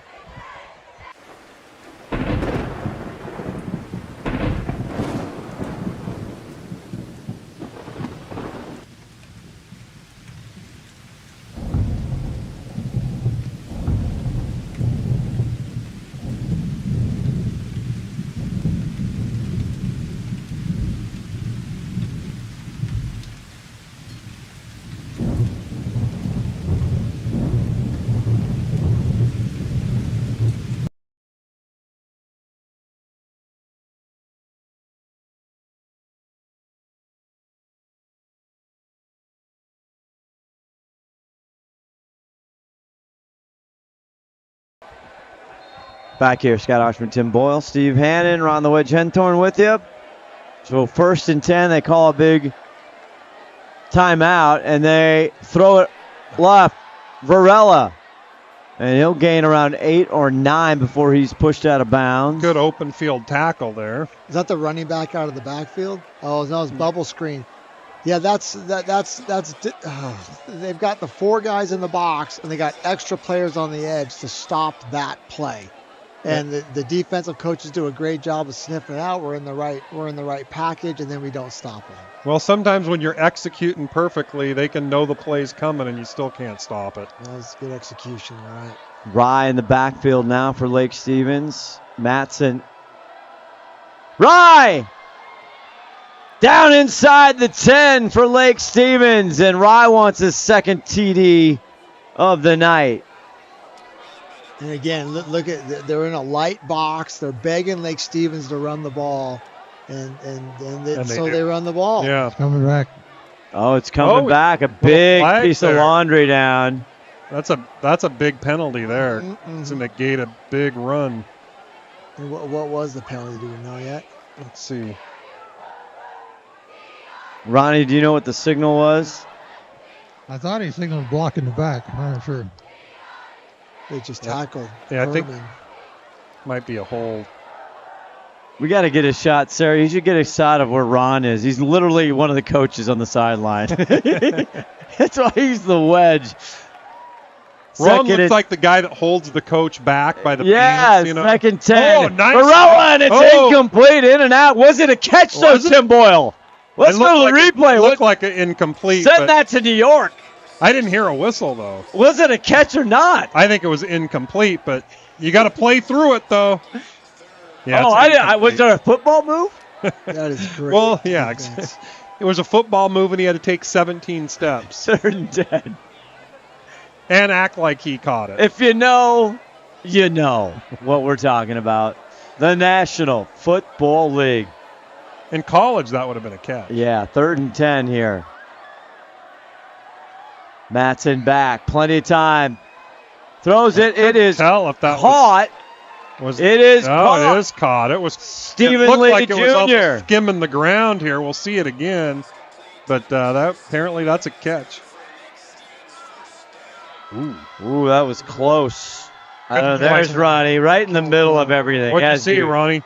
I didn't think he caught it. I saw the ball hit the ground with his hands. Kind of looked like it if from you had here. a flag and you had replay, you could overturn that one. Nonetheless, it is another big first down for the Vikings as they are moving. And this time, Jashawn Lamar gets stuffed. Wow. Big 76 for Glacier Peak, the senior Jake Reed. And we haven't seen a lot of Lamar. Not the second half. No, they've kind of been using him sparingly. He's been banged up a little bit this year. It's probably a smart move by Tom Try. He stays Don't in. overuse him, but he is staying in. What a great play by Jake Reed. He just shoved the center straight back into the backfield. And again, they're in that light box, and they stopped the run play. Nice. Second down. Nice trench win there. And 11. Direct snap, trap. Oh. And Lamar. That actually faked me out. I was looking at Matson there. Gets up to the 13-yard line. When you're in that spread offense, the trap happens too fast for the quarterback to catch it and hand it to the running back. And so the best way to do it is to snap it right to the running back, and then it must time up a little bit better. Calling it 3rd and 4. Todd Elvig saying that last was a catch. He looked at it on a replay. Oh, I got you. There's another. Lamar! Geez, another one. They ran the same play on him. And a first down. Here's that play one more time. On the big 3rd and 6. Got it zoomed in. You'll get 2 outs by the inside receivers. You'll get a 12-yard curl by the outside receiver. It just opens up that little lane. You see the outside linebacker. That's a catch. Good job, Sarah Elvig on camera. Nice job, Todd Elvig. Tell her the Elvig's bringing it tonight. I need to see the other angle. Colton Matson fakes it, throws it, catch, and a touchdown, David Brown. That's a beautifully drawn up run pass option. The quarterback reads, he keeps, and he can throw it to the flat, or he can throw it to the curl into the end zone. Obviously, he picked the right guy. Tough one to stop when you execute it like that. Yeah, it is. It's really tough to stop. Lucas Mooring on for another one. They coming off a big 55-7 win off Kamiak last week for these Vikings. And they're at 34. We'll see if they get it to 35. The snap, the kick is up high, and it is through the uprights. 35-7, 2:23. Glacier Peak found a little something But the Vikings squashed it. We'll be back more with Friday Night Football on STSPN. In 1934, Bickford Ford opened their doors in Snohomish, Washington, and they've been an active part of the community ever since. So when you're looking for a new Ford truck, SUV, or hybrid, or if you want to take advantage of your current car's value, start at the place you can trust, the one that's been around for 89 years and is Western Washington's #1 volume Ford dealership. Family-owned Bickford Ford on Bickford Avenue in Snohomish or online at bickford.net.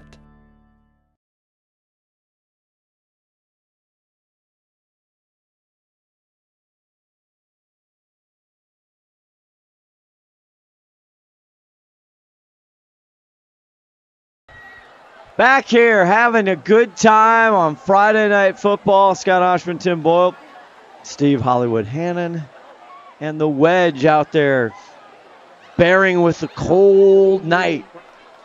I'm not bearing anything. If anyone cares, the World Series Game 1 is a doozy. 5-5 at the bottom of the 10th is Cuellar takes it inside the 10, and the Lake Stevens defense is just all over him. You know, Scott, you said that right before we left, that Glacier Peak had something going, and Lake Stevens squashed it.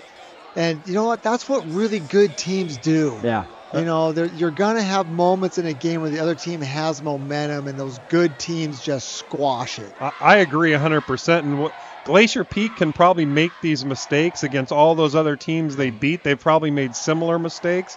You can't make them against Lake Stevens. You're going to pay the price. And you've got to get a fumble when you get a chance to get a fumble. Yeah. And you got to in fact, not only did they have they had that almost an interception too, and they had the 2 fumbles that they could have got. So there's been some. Lake Stevens has had a couple little mistakes, and Glacier Peak just hasn't been able to capitalize on them. Lucas Hetler, the junior, he'll learn from this one. He flips it out. A little too hot to handle there for Bonch. And he put some mustard on that one. He did. Would like to have that one because he had a little bit of room out there. He did. It was open. Just kind of a miscommunication there between the two. Yeah, he kind of threw it behind him a little bit, and Bonch had to turn around and try to grab it. 2nd and 10 from their own 15-yard line. A rare pass, though. We're kind of getting in that. We're gonna have to throw it if we want to win the game.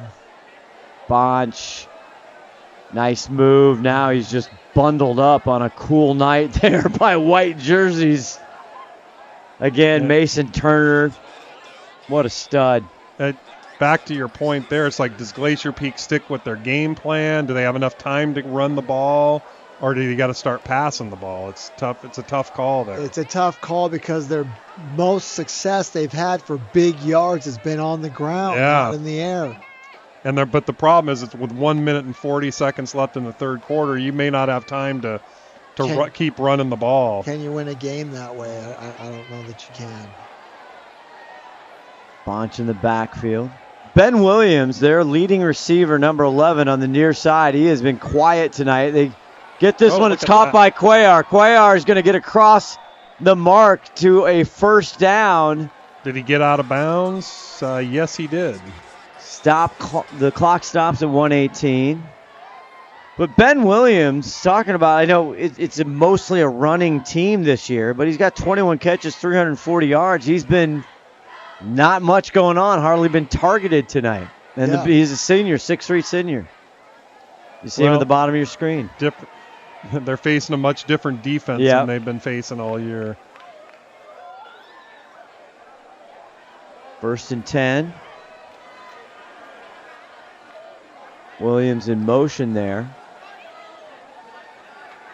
Entler got a little time. Now he's got to get going. He just has to huck it out of bounds. He's taken down by Gage Solomon. Leads the team in tackle for loss, 19 coming into tonight.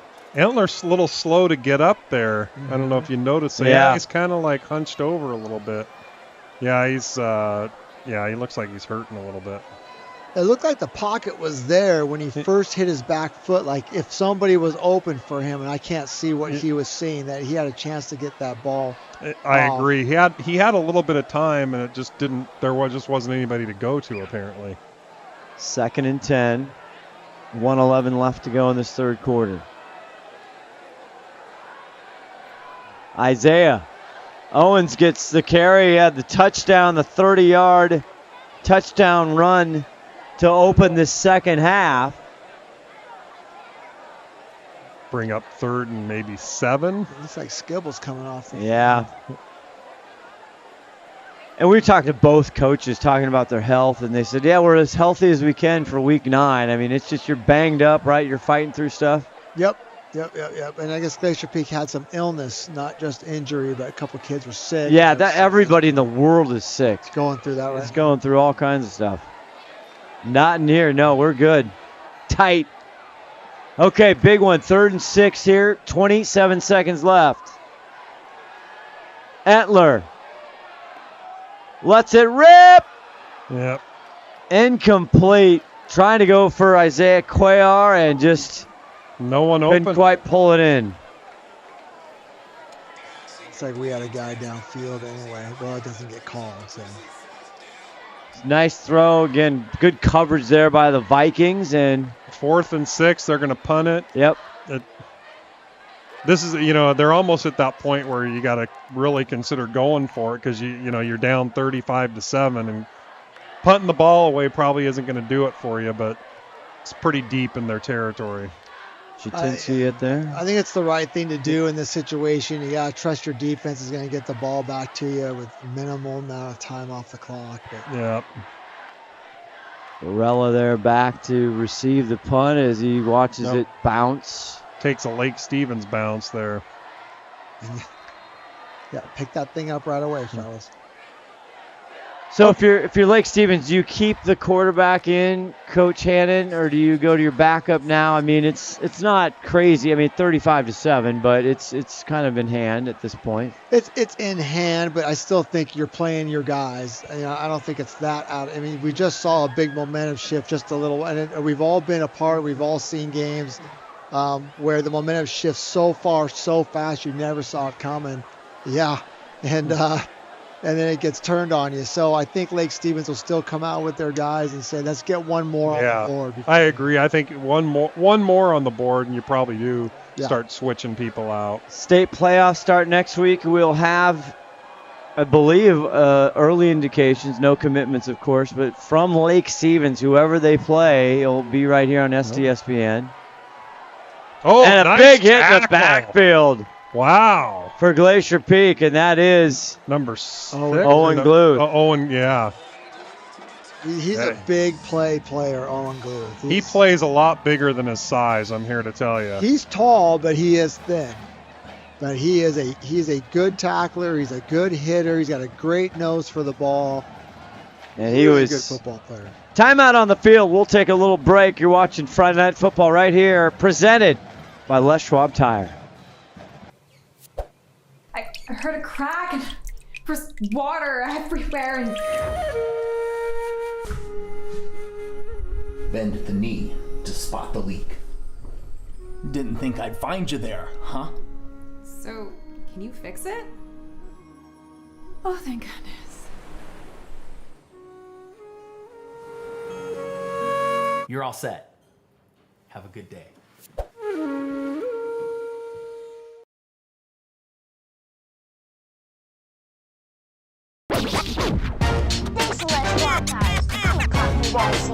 It's like a loot machine.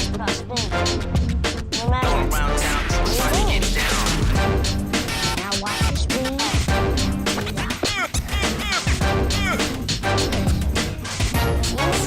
It's like a loot machine. Is still watching up.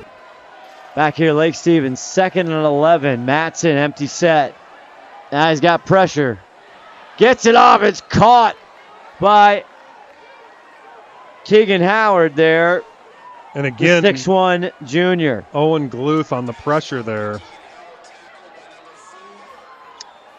Good catch by Howard. He had that one in and out of his hands. We're at 3rd down, though. This is an opportunity for the defense right here. Let's get off the field, get the ball back. If you're Glacier Peak, if you're Lake Stevens, I think you run the ball here. You make sure that clock keeps winding. I think Lake Stevens is in 4. They get a yard or two here, and they're in 4 down territory. You think so? Yeah, I do. I think if they get a couple yards, they're going for it on 4th. Try to close this thing out. Keegan in motion. Flood route. Throws it, and it's caught at the 38-yard line. And that's Stephen Lee Jr. Big plays by that young man tonight. Now, at this point, they're probably in 4-down territory. They're all the way. Oh, something's there. They're walking backwards. Something happened. You usually see the flag before the flag's thrown, Tim. Well, the pole. I got the pole. You I got do have your the friend, pole. the pole right here, right in front Everybody's favorite. That's a great concept route that Lake Stevens is running. They're running that inside receiver on an out route, and it's pulling the outside linebacker to the flat. And then the wide receiver is running a deep curl, and there's nobody. The corner is hard to take that route away. The outside linebacker needs to stand in the throwing lane, and he has to cover that back out in the flat. So it's a really nice concept Lake Stevens is running. Then they just run their routes really nice. Very crisp. Have the holding call on that play, guys. All right, that's 3rd and 15 now. So Lamar in break motion for Glacier Peak. Matson going back. He'll flip it out. Varela. And he's taken down. Nice tackle there by Perman. 3rd. Now it brings up 4th. That brings.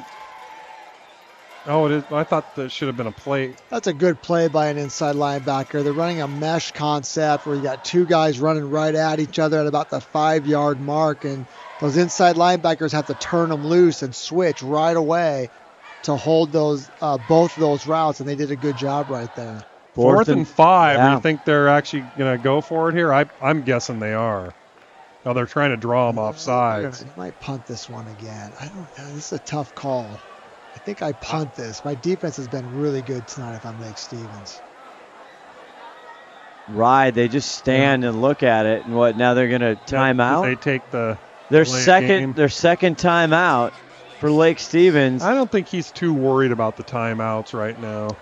I just don't think Glacier Peak's done enough on offense to concern me as the head coach at Lake Stevens. I'm going to punt this ball and make them chew up a bunch of clock. Well, you could make that argument both ways, though. If Glacier Peak's not doing enough on offense, why not go for it and give them the ball at midfield? Yeah. Let's take a second. We'll go to our friends at McDaniel Do-It Center, and you guys can keep discussing it when we come back. Friday Night Football. McDaniel's Do-It Center is located in beautiful Snohomish, Washington.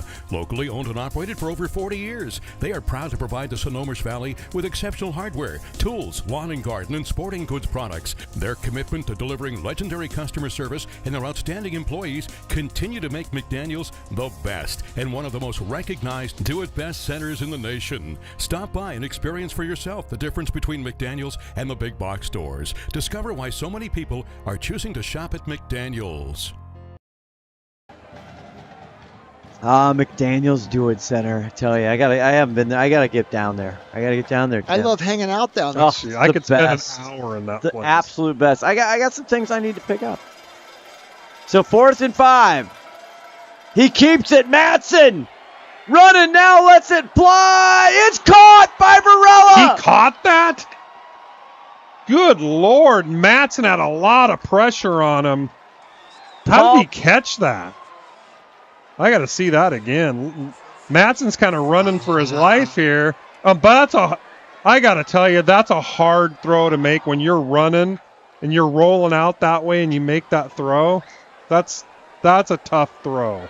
That was something to see. Unbelievable pass. A great catch. Varela, the senior, hauls it in for a massive first down here. You don't see a lot of high school quarterbacks making that throw. No. Or high school receivers making that catch. Matson again gets it off to Brown, and Brown's taken down by big number 72, Antonio Cherez. Yeah, Lake Stevens likes that concept also. They roll to the right, and the quarterback stops and throws back to like a tunnel screen concept to the left. And the defensive end for Glacier Peak read it really well and ran right to the tunnel screen. Yeah, he was actually in coverage and everything. There's pressure on the quarterback. That's a varsity play. Yeah, really, it is. Arlington Impressive. Monroe, 36. What did you say? 35-6. Arlington up now in Monroe. Huge game up there. That's for the league championship, yes, isn't it? Yes, it is. Colton Matson, he gets it off. Rye hits Owen Gluth, but he crosses the 20 inside. Back in the red zone are the Vikings. Not before he breaks about 3 tackles, though. Yeah, they've been effective running the ball tonight, Lake Stevens. It's not all about the air attack today. They've been running the ball effectively as well. They're pretty balanced. There's no doubt about it. Yeah. Average, on the ground, they average 160 a game, 244 through the air a game. And that's about equal, right? That's about what you that's think. Yeah. It's a little more than equal, but... Well, no, but it's... I get what Steve is saying. It's, because you're going to have more passing than... Yeah, mathematically, yes, it's not balanced. But in the football terminology... it is balanced, yeah. Rye gets the Wildcat direct snap. Why do they call it the Wildcat? I was thinking about this the other day. You guys know? Yeah, the quarter... Well, why they call it... How did it get the name the Wildcat? Yeah, I don't know. All right. Thanks so much. It's great analyst work. It really doesn't resemble any Wildcat, so I don't know, right? Why is it called the Wildcat? There's probably some college football teams, some small Yeah. towns that started that was the running Wildcats. They were the Wildcats. Yeah, maybe the Wedge knows. Probably some NIA Division 7 school. Correct. Rye, the running back, now motion. They give it back to Rye. He's met. Oh, there's a flag. Big flag. Was it face mask, maybe? He was aggressive. He flung that flag. Let's see. It's a big flag. It might be a face mask. Yeah, big flags and little flags. The big one they put in the right pocket. Yeah. The little one. So you know if it's a big flag, that can't It's a be big flag. You can throw it a lot farther. Is it because it's a hold on Lake Stevens. Well, that is a big flag. You just wanted the peanut M&Ms, and you're just taking it out on me now. I have some. He did actually want a little bit of those. I've been saying it the whole night. I'm like, and then he has to go into the emergency supply. I know. Well, thank goodness you bought Vittles tonight. Well, I got Twix in there. They're not peanut M&Ms. Ooh, Twix are available? There's some. You want those too? Sure. You gonna clean those out? Trick or treat. Give him the Kit Kats already. You get the Milky Ways. Those are the ones nobody eats. I don't like. You guys are milking too much stuff up there. You might notice Lamar's not in the ball game, guys. He's been kind of sporadically playing. Yeah, I think they're going to hold him out the rest of the game. We're talking chocolate up here. Scott, you're just not the same when you haven't had your Snickers. 2nd and 13. Fake it to Rye. Matson rolling now, going deep for a touchdown. Oh, I think he's caught. out. I think he caught in it. And out. No, Lee Jr. Yeah. Stephen Lee. It's a heck of a throw and a heck of a catch, though.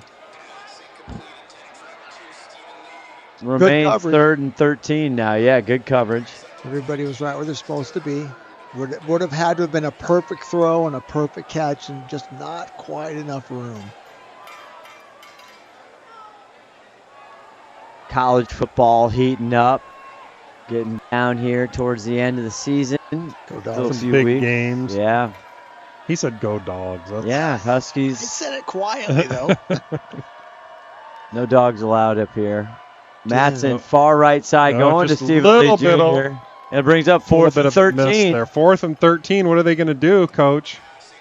I run the ball. You going to kick a field goal from there? No. I run it on the frozen tundra. That's true. If they score here, it is a running. Oh, no, it wouldn't be. I wouldn't run. I wouldn't. I mean, you're going to score. So I just run the ball here and let that clock tick. Yeah, the clock's the enemy right now. 6:44, 4th quarter. Well, at 4th down, the clock would stop anyway, so you might as well throw it if you're going to run the first down, right? Change of possession, the clock will stop anyway. So definitely Rye going for goes it here. in motion. Matson's going for it. 4th and 13. He goes downfield and overthrows, trying to go to Keegan Howard. So that will be a turnover on downs there. There you go, defense. 6:38 left to go in the game. We'll have our Adrenaline fundraiser, player of the game, along with our Les Schwab Tire lineman of the night. And gentlemen, that is up to you two. Who receives that coveted award and that great high-quality thread T-shirt? We will argue that out at the next commercial break. Right.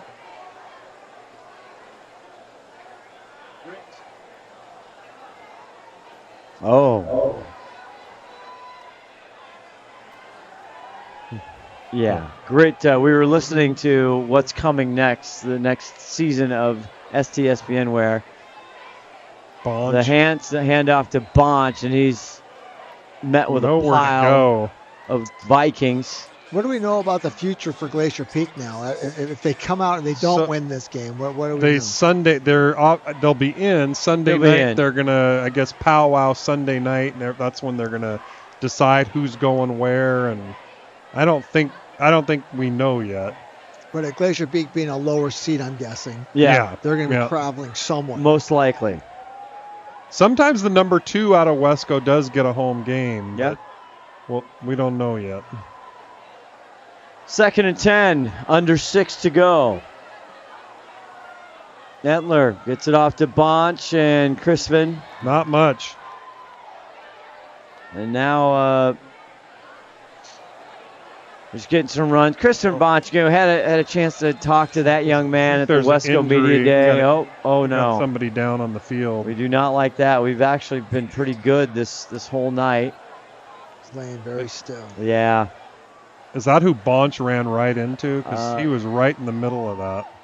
Trying to see if that's Esteban. It looked like number 5, I thought. Yeah, Esteban, who's just been such a important part of that program. He had a big year last year, senior this year.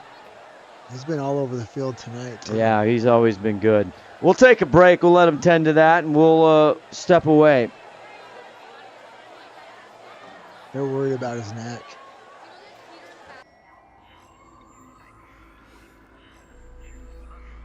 Searching for meaning in a relentless world. Always connected, but somehow alone.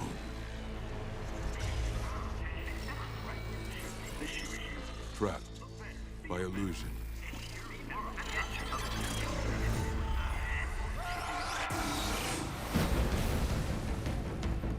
We offer another path where the battle to belong begins. Awakened by a calling. United by purpose. Defined by the cause you fight for.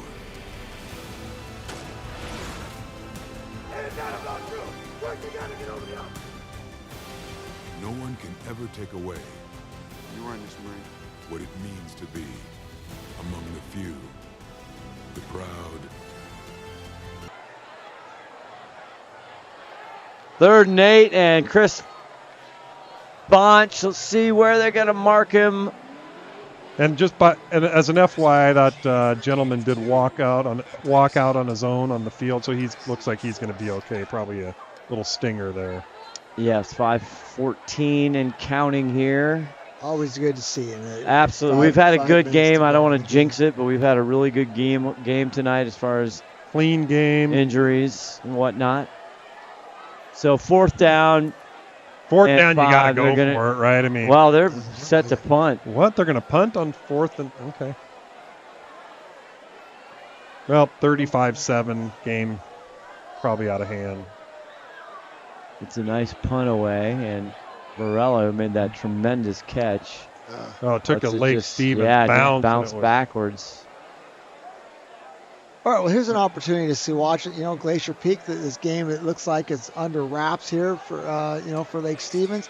So let's see, we got young kids out there playing, or is it, hey, we're going to go out there and finish this game and show our Glacier Peak pride?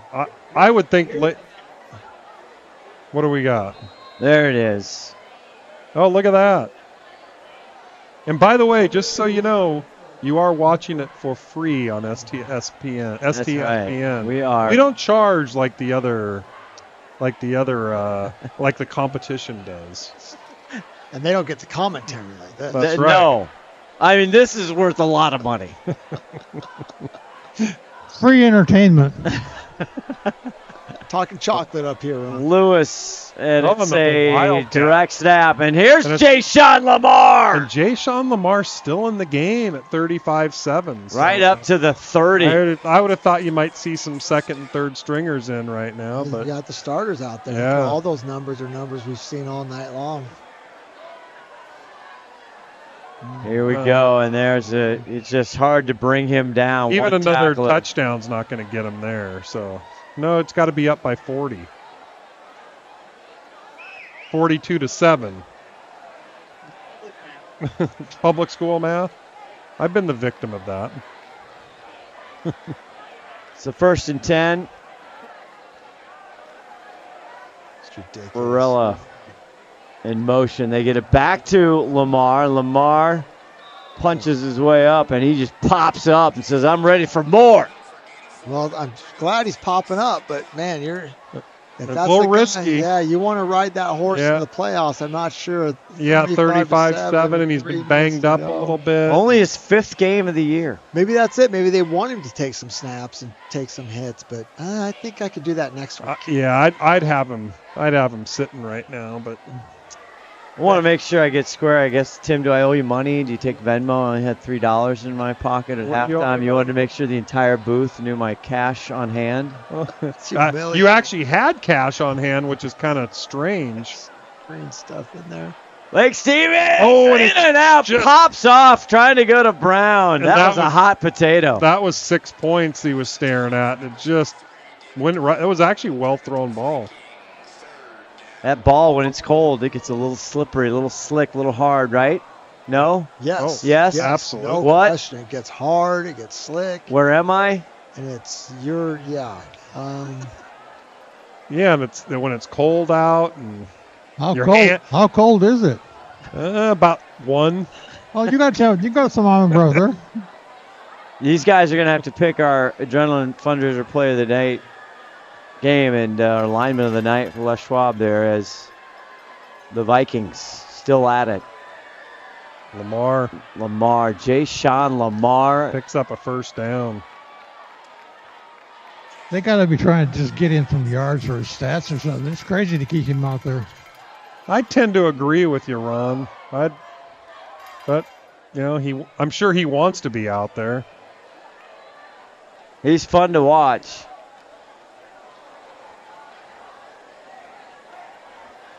One of many, many superstars that we have been able to watch and cover over the years, Tim Boyle. Well, yes, have gone on to definitely one of many. College, the NFL, and there's another one. They try to take him down. There's another late 2 flag. Flags. They're flying. And as Scott would say, those are big flags. Those weren't little flags. Those are right pocket Those flags things had right there. velocity on them. They did. It's a good throw. They put some extra sand in the bottom of those things. You can fling them. I like to call that a flag palooza. Here comes Jeff Matson. Personal foul against the Grizzlies. Interesting. Probably Didn't see what frustrated. it was, but it's definitely a frustration penalty.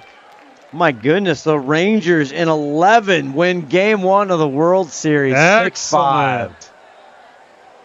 Rangers looking for their first ever World Series, so I like it. Yes. Whatever. I'm rooting for the D-backs just because they're the underdog, I guess. Both teams really the underdogs. This puts the Vikings way down there at the 6. I think that was kind of like a DK Metcalf penalty there, Scott. I know you don't like to hear that. I don't. There's a timeout. Okay. But hold on. End of 3rd quarter. Edmonds Woodway 7, Ferndale 49. So Ferndale putting them on. We'll take a timeout. We'll be back right after this 2:34.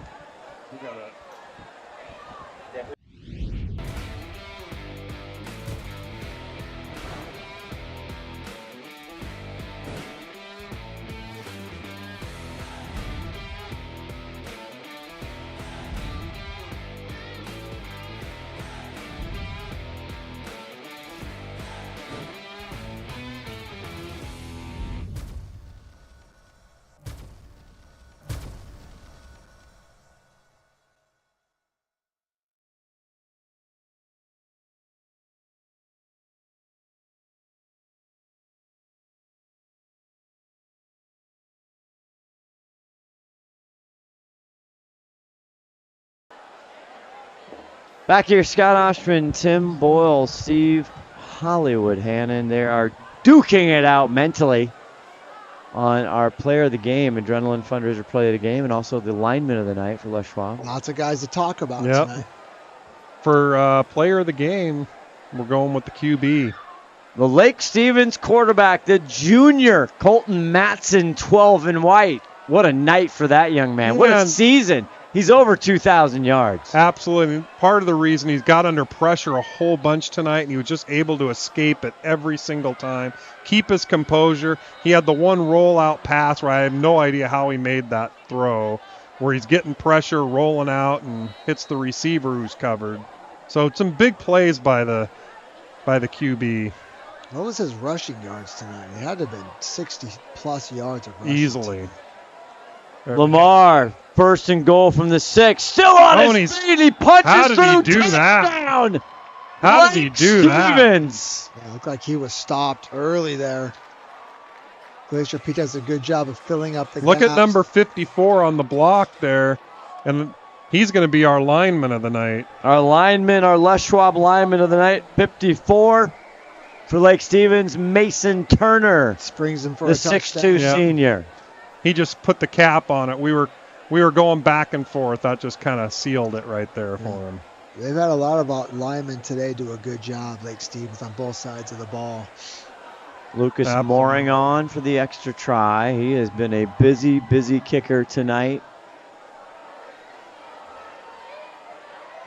He kicks up, tried to get a block on that, and he has been excellent. That one is through and good. 42-7 Vikings, so kind of ran away with this. Kind of looked like it could go back and forth early at least through the first quarter, but just the breaks all seemed to go the Vikings' way.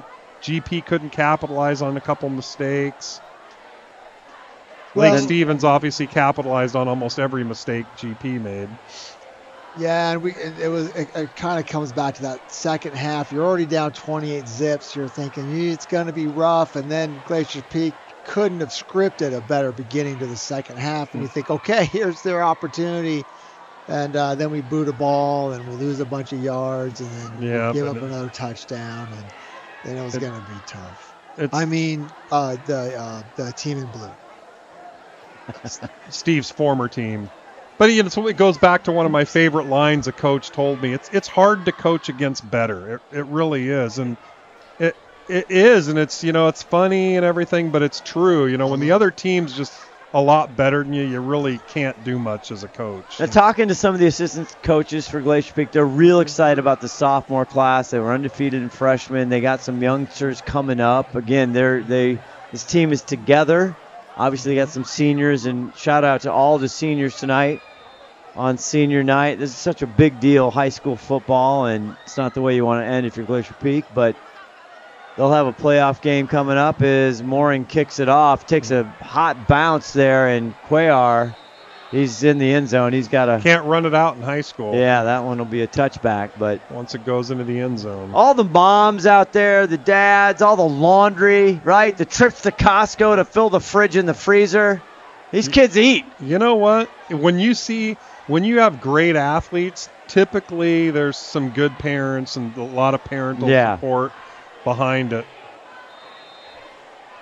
Yeah, there's a lot of food. Well, with the football, yeah, for sure. Yeah, there's been a lot of studies done about high school athletics and how they inspire kids to become better people and better citizens and more successful. So, no doubt about it. Regardless of the score of this game, these kids should be applauded. Hey, sports, man, teach you a lot about a lot of things. Team sports, big fan of team sports as well. And there's a lot on high school athletes, there's a lot of pressure. I mean, a lot of times, I don't know how much practice they do this year in football, but, a lot of them have morning practices and afternoon practices. Mm-hmm. And there's a lot, and then they got their school work they got to do. Some have jobs on top of that, so it's, you've got an injured player. Yeah, that's big there. Jake Reed. We'll let him. Looks like it's his left. Hopefully he's in good shape here with 212. Did you see that last play on replay? I think I saw Christian jump over somebody. Is that still legal in high school? Is not. You can't hurdle You cannot hurdle a player in high school. Look It's at actually look at that replay and see if he did that. Speaking of fridges and freezers, hopefully Big Jake Reed, the senior, is okay. Are we going to stay here or are we going to take a break, Todd Elvig? As they're picking up the flag. Man. No flag. Was the flag for jumping over a player? Because maybe they picked it up. We're going to keep it right here. So our Adrenaline Fundraiser player of the game is Colton Matson, the quarterback for Lake Stevens. Les Schwab lineman of the night is 54 Mason Turner. And Ron the Wedge Henthorn will break through all traffic and get a unbelievable interview, as he always does, right after the conclusion of this game, as Lucas Entler, still in the ball game for Glacier Peak, will take the snap and he'll get it to Francis. And the compass gets across to 25 to 26. And he went north. He did. This is an odd compass where it only has north and south on it. It doesn't have the east no and west. It broke. It's broken. What do you want to do? It's the best kind of compass. Absolutely.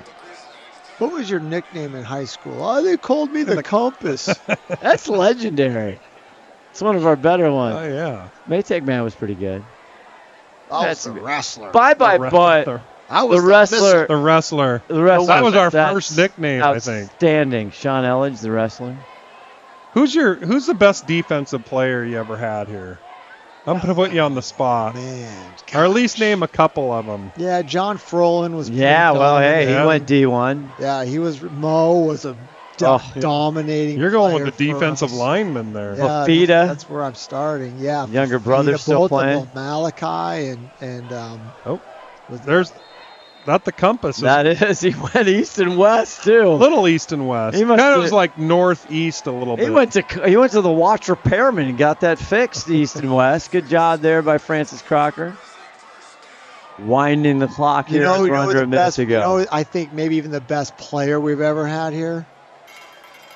Got to be inside linebacker. His name was Ian Black. Oh, yeah, Ian Black. Yeah. Oh God. And he was as good a high school football player as I've ever coached. I thought the wrestler was right He up was there. really good. He had just some instincts in there. He was right up there. You're right. You can Big play. He just had a sense of these big plays. This Offense and handoff not defense. there. And that again, Mason Turner. And that was a catch. What does You Mason him. want, 2 T-shirts? I guess so. Remember that one where he was down here? They said it was not a catch yeah. with the wrestler? Oh, yes. Oh, yes. We slowed that Todd down. Elvig That was a talking catch. about the wrestler, John one Alex of his made great some catches. plays that were just- Was He that, just an was was that an interception? Interception, It's an right interception. here, Right. right here. It was. unbelievable. Yeah, he caught that. And that's going to do it here again for their another WESCO 4A championship. Congratulations to the Lake Stevens Vikings. Tom Try. That's I number tell ya. 10 in a row. Unbelievable. And 58 in a row. 58 league games in a row they've won. My goodness. what a 42 to That's- 7. That's Amazing. Where is the impressive. Michelin man? Oh, there he is. We're going to go down to, well, Ronnie's waiting to see if he can get our player of the game. He's got good T-shirts They're going to come hand right out. around. Hopefully. Come right around, Ron. You can grab them. There's 12. There's There's 12. Matson. He's right there. Yeah, he's right in front of Let's you. see. There he is. Let's go down to Ron the Wedge Henthorn with our Adrenaline Fundraiser player of the game, Colton Matson. Colton Matson, your player of the game down here tonight. A big win from you guys tonight. What do you think about that? I mean, I couldn't be more proud of my guys. We came out balls blazing, and we did our job today. We had remarkable plays on both sides of the defense and offense. I mean, I left it up to my guys, and they made plays. They let me do my thing, and we just executed really well tonight. I couldn't be more proud of them. You happy with the way you played tonight? I'm very happy with the way I played today. I'm really happy that Try let me sing a little bit. He's been opening up a little bit more. I've been really excited that he's been listening. We've been connecting on plays. Try's been listening to me a lot. I'm really excited with my. Well, you got the conference championship moving along there, so you got a big game coming up next week prior to move on to state. Yes, sir. We got playoffs. We're just going to do our thing, know our assignment, execute every play, and just go win it and go deep. Go back to the Husky Stadium. All right, let me grab this shirt out of here. Okay.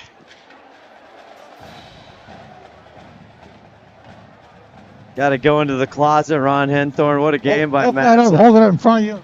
Face up that way toward the camera up there. Where is it? Hold on up. There he is. There it is. Player of the game. Look at that. Look at that. Yeah, baby. Hey, anybody want to say hi to at home? I want to say hi to my parents, my girlfriend, my dogs too. Everyone that's come out to support my sister's boyfriend, everybody that's supported me throughout this journey. I love you all. All right, thank you, man. Good luck to you. Awesome. Good luck to your next game. Go get Mason Turner for me, will you? Oh yeah, yes sir. 54. Mason Ron gives Turner. him an assignment. Hey, you got to delegate. When Yeah, you're the wedge, you gotta delegate. Look at him run. He's doing the Pete Rose. Oh, and he does a. I'll get him. I'll get him. No, you got the range. I got the good mic. Well, Colton Matson, what a kid, huh? It is quarterback high school over there. I mean, the list keeps going. Every year. He's just a junior, guys. He's just a junior. Really? Yes. He's a junior. That's bad news for everybody at WESCO. Yes. It is. And I think you made a good point, and we covered it at West Lynn, which, that defense, but he does have he has a little spurt of speed when he needs it, just to get to that corner, to get out of bounds, to make that good decision play where he's just not taking too high of risk, and he can move it. Without a doubt. Like I said, he's sneaky fast. He is sneaky fast. You wouldn't think he would be that fast, but he is. So Les Schwab lineman of the night. If Ronnie can ever get 54 over, now we're going to have the post-game coach's speech.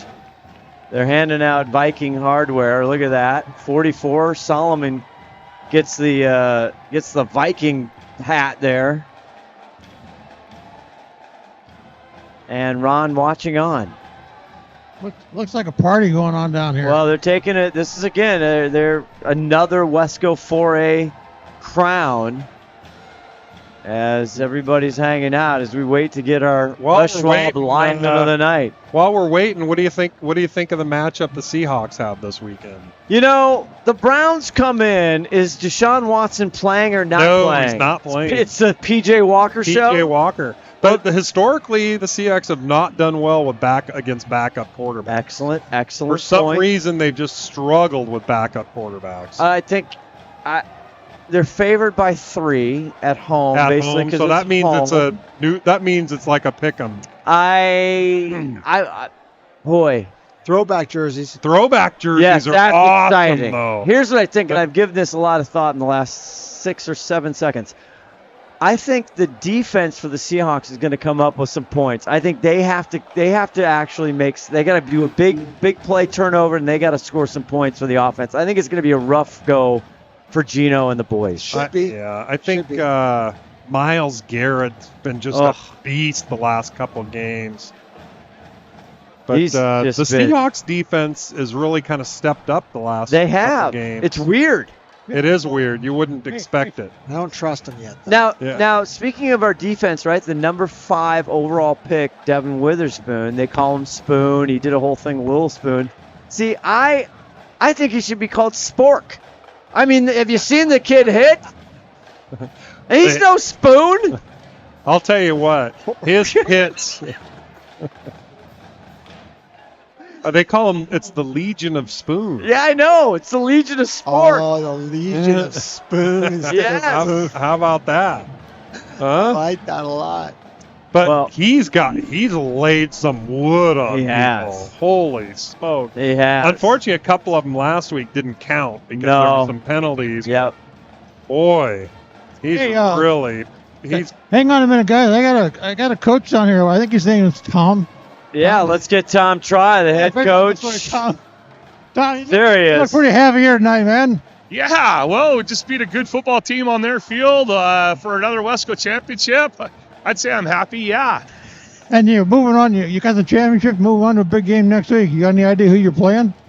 No, not yet. We'll have a seating on Sunday morning, and we'll find out who we play on Sunday morning. Good luck with that. I want to grab one of your... last score we had for Arlington was 35-6. Arlington was beating Monroe.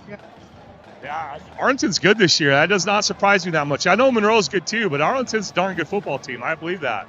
I need to get Mason Turner and give him a shirt here, man, so I'll see if he can find him for me. Sure, absolutely. Mason! I love it. He's right.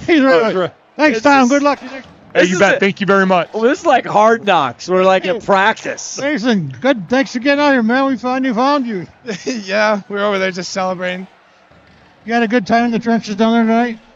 Yeah, it was good. I mean, overcommitted a few times, but all in all, we did a good job and made some mistakes, but, we fixed them and then we got back. You made a lot of good tackles out there tonight. Also missed a few. I'm a little upset about that, but, we live and we learn. I'll get them next time. It's all good. We only saw the ones you made. We didn't see the ones you missed. Hopefully you missed them. I was just out of frame. Okay. All right. We got a shirt for you here. Let me grab it for you here. I love the. Oh, man. Hold it up front. You're our Les Schwab lineman of the night. Kind of face up that way and see if you can get the camera firing down on you here. Perfect. Oh. Looking good? Thank you. All right. Anybody you want to say hi to at home tonight? Mom! I want to say hi to my mom, my dad, my sister. Just all my family, because without them, I would not be here. Absolutely not. So, Colton Mason said hi to his dog. You got a dog? I do. I have four. You want to say hi to your dog? Hi, Rex. Hi, Marvel. Hi, Penelope. Hi, Daisy. There you go. All right, guys. 4 Les dogs. Schwab, lineman of the night here. Thank you, man. Good luck next week for your game. Thank you, sir. All right, Scott, back to you. Wrap it up, baby. All right. Thank you, Ron the Wedge Henthorn. Nobody does it like the Wedge. Dominant again, gentlemen. Dominant again. I don't know what else to say about these Lake Stevens Vikings. They just keep on trucking. They win. They just win. All they do is win, baby. 42-7 is the final for Ron the Wedge Henthorn. Sarah Elvig on camera. Our executive producer, 5-tool player, right out of frame right there, Todd Elvig. Way to go, buddy.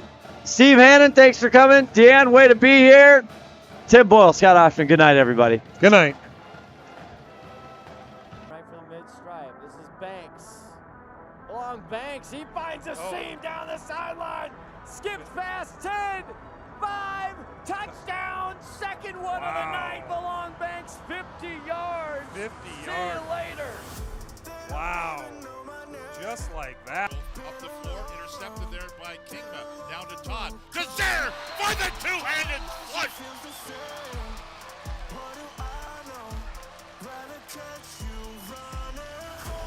Count the basket for Brian Zaire. Hansen with a strike right at keeper. Here's the rebound again. Another great save. Dylan Favor with 2 bang saves at point-blank range.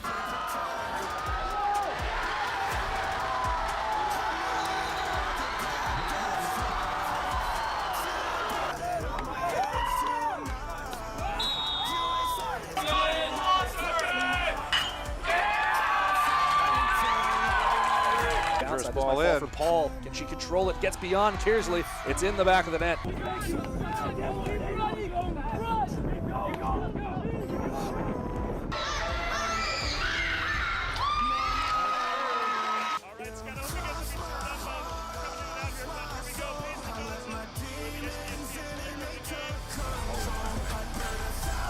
drop, airs it out, puts some zip on this thing. That is a honey, and that is a catch, and that is a touchdown.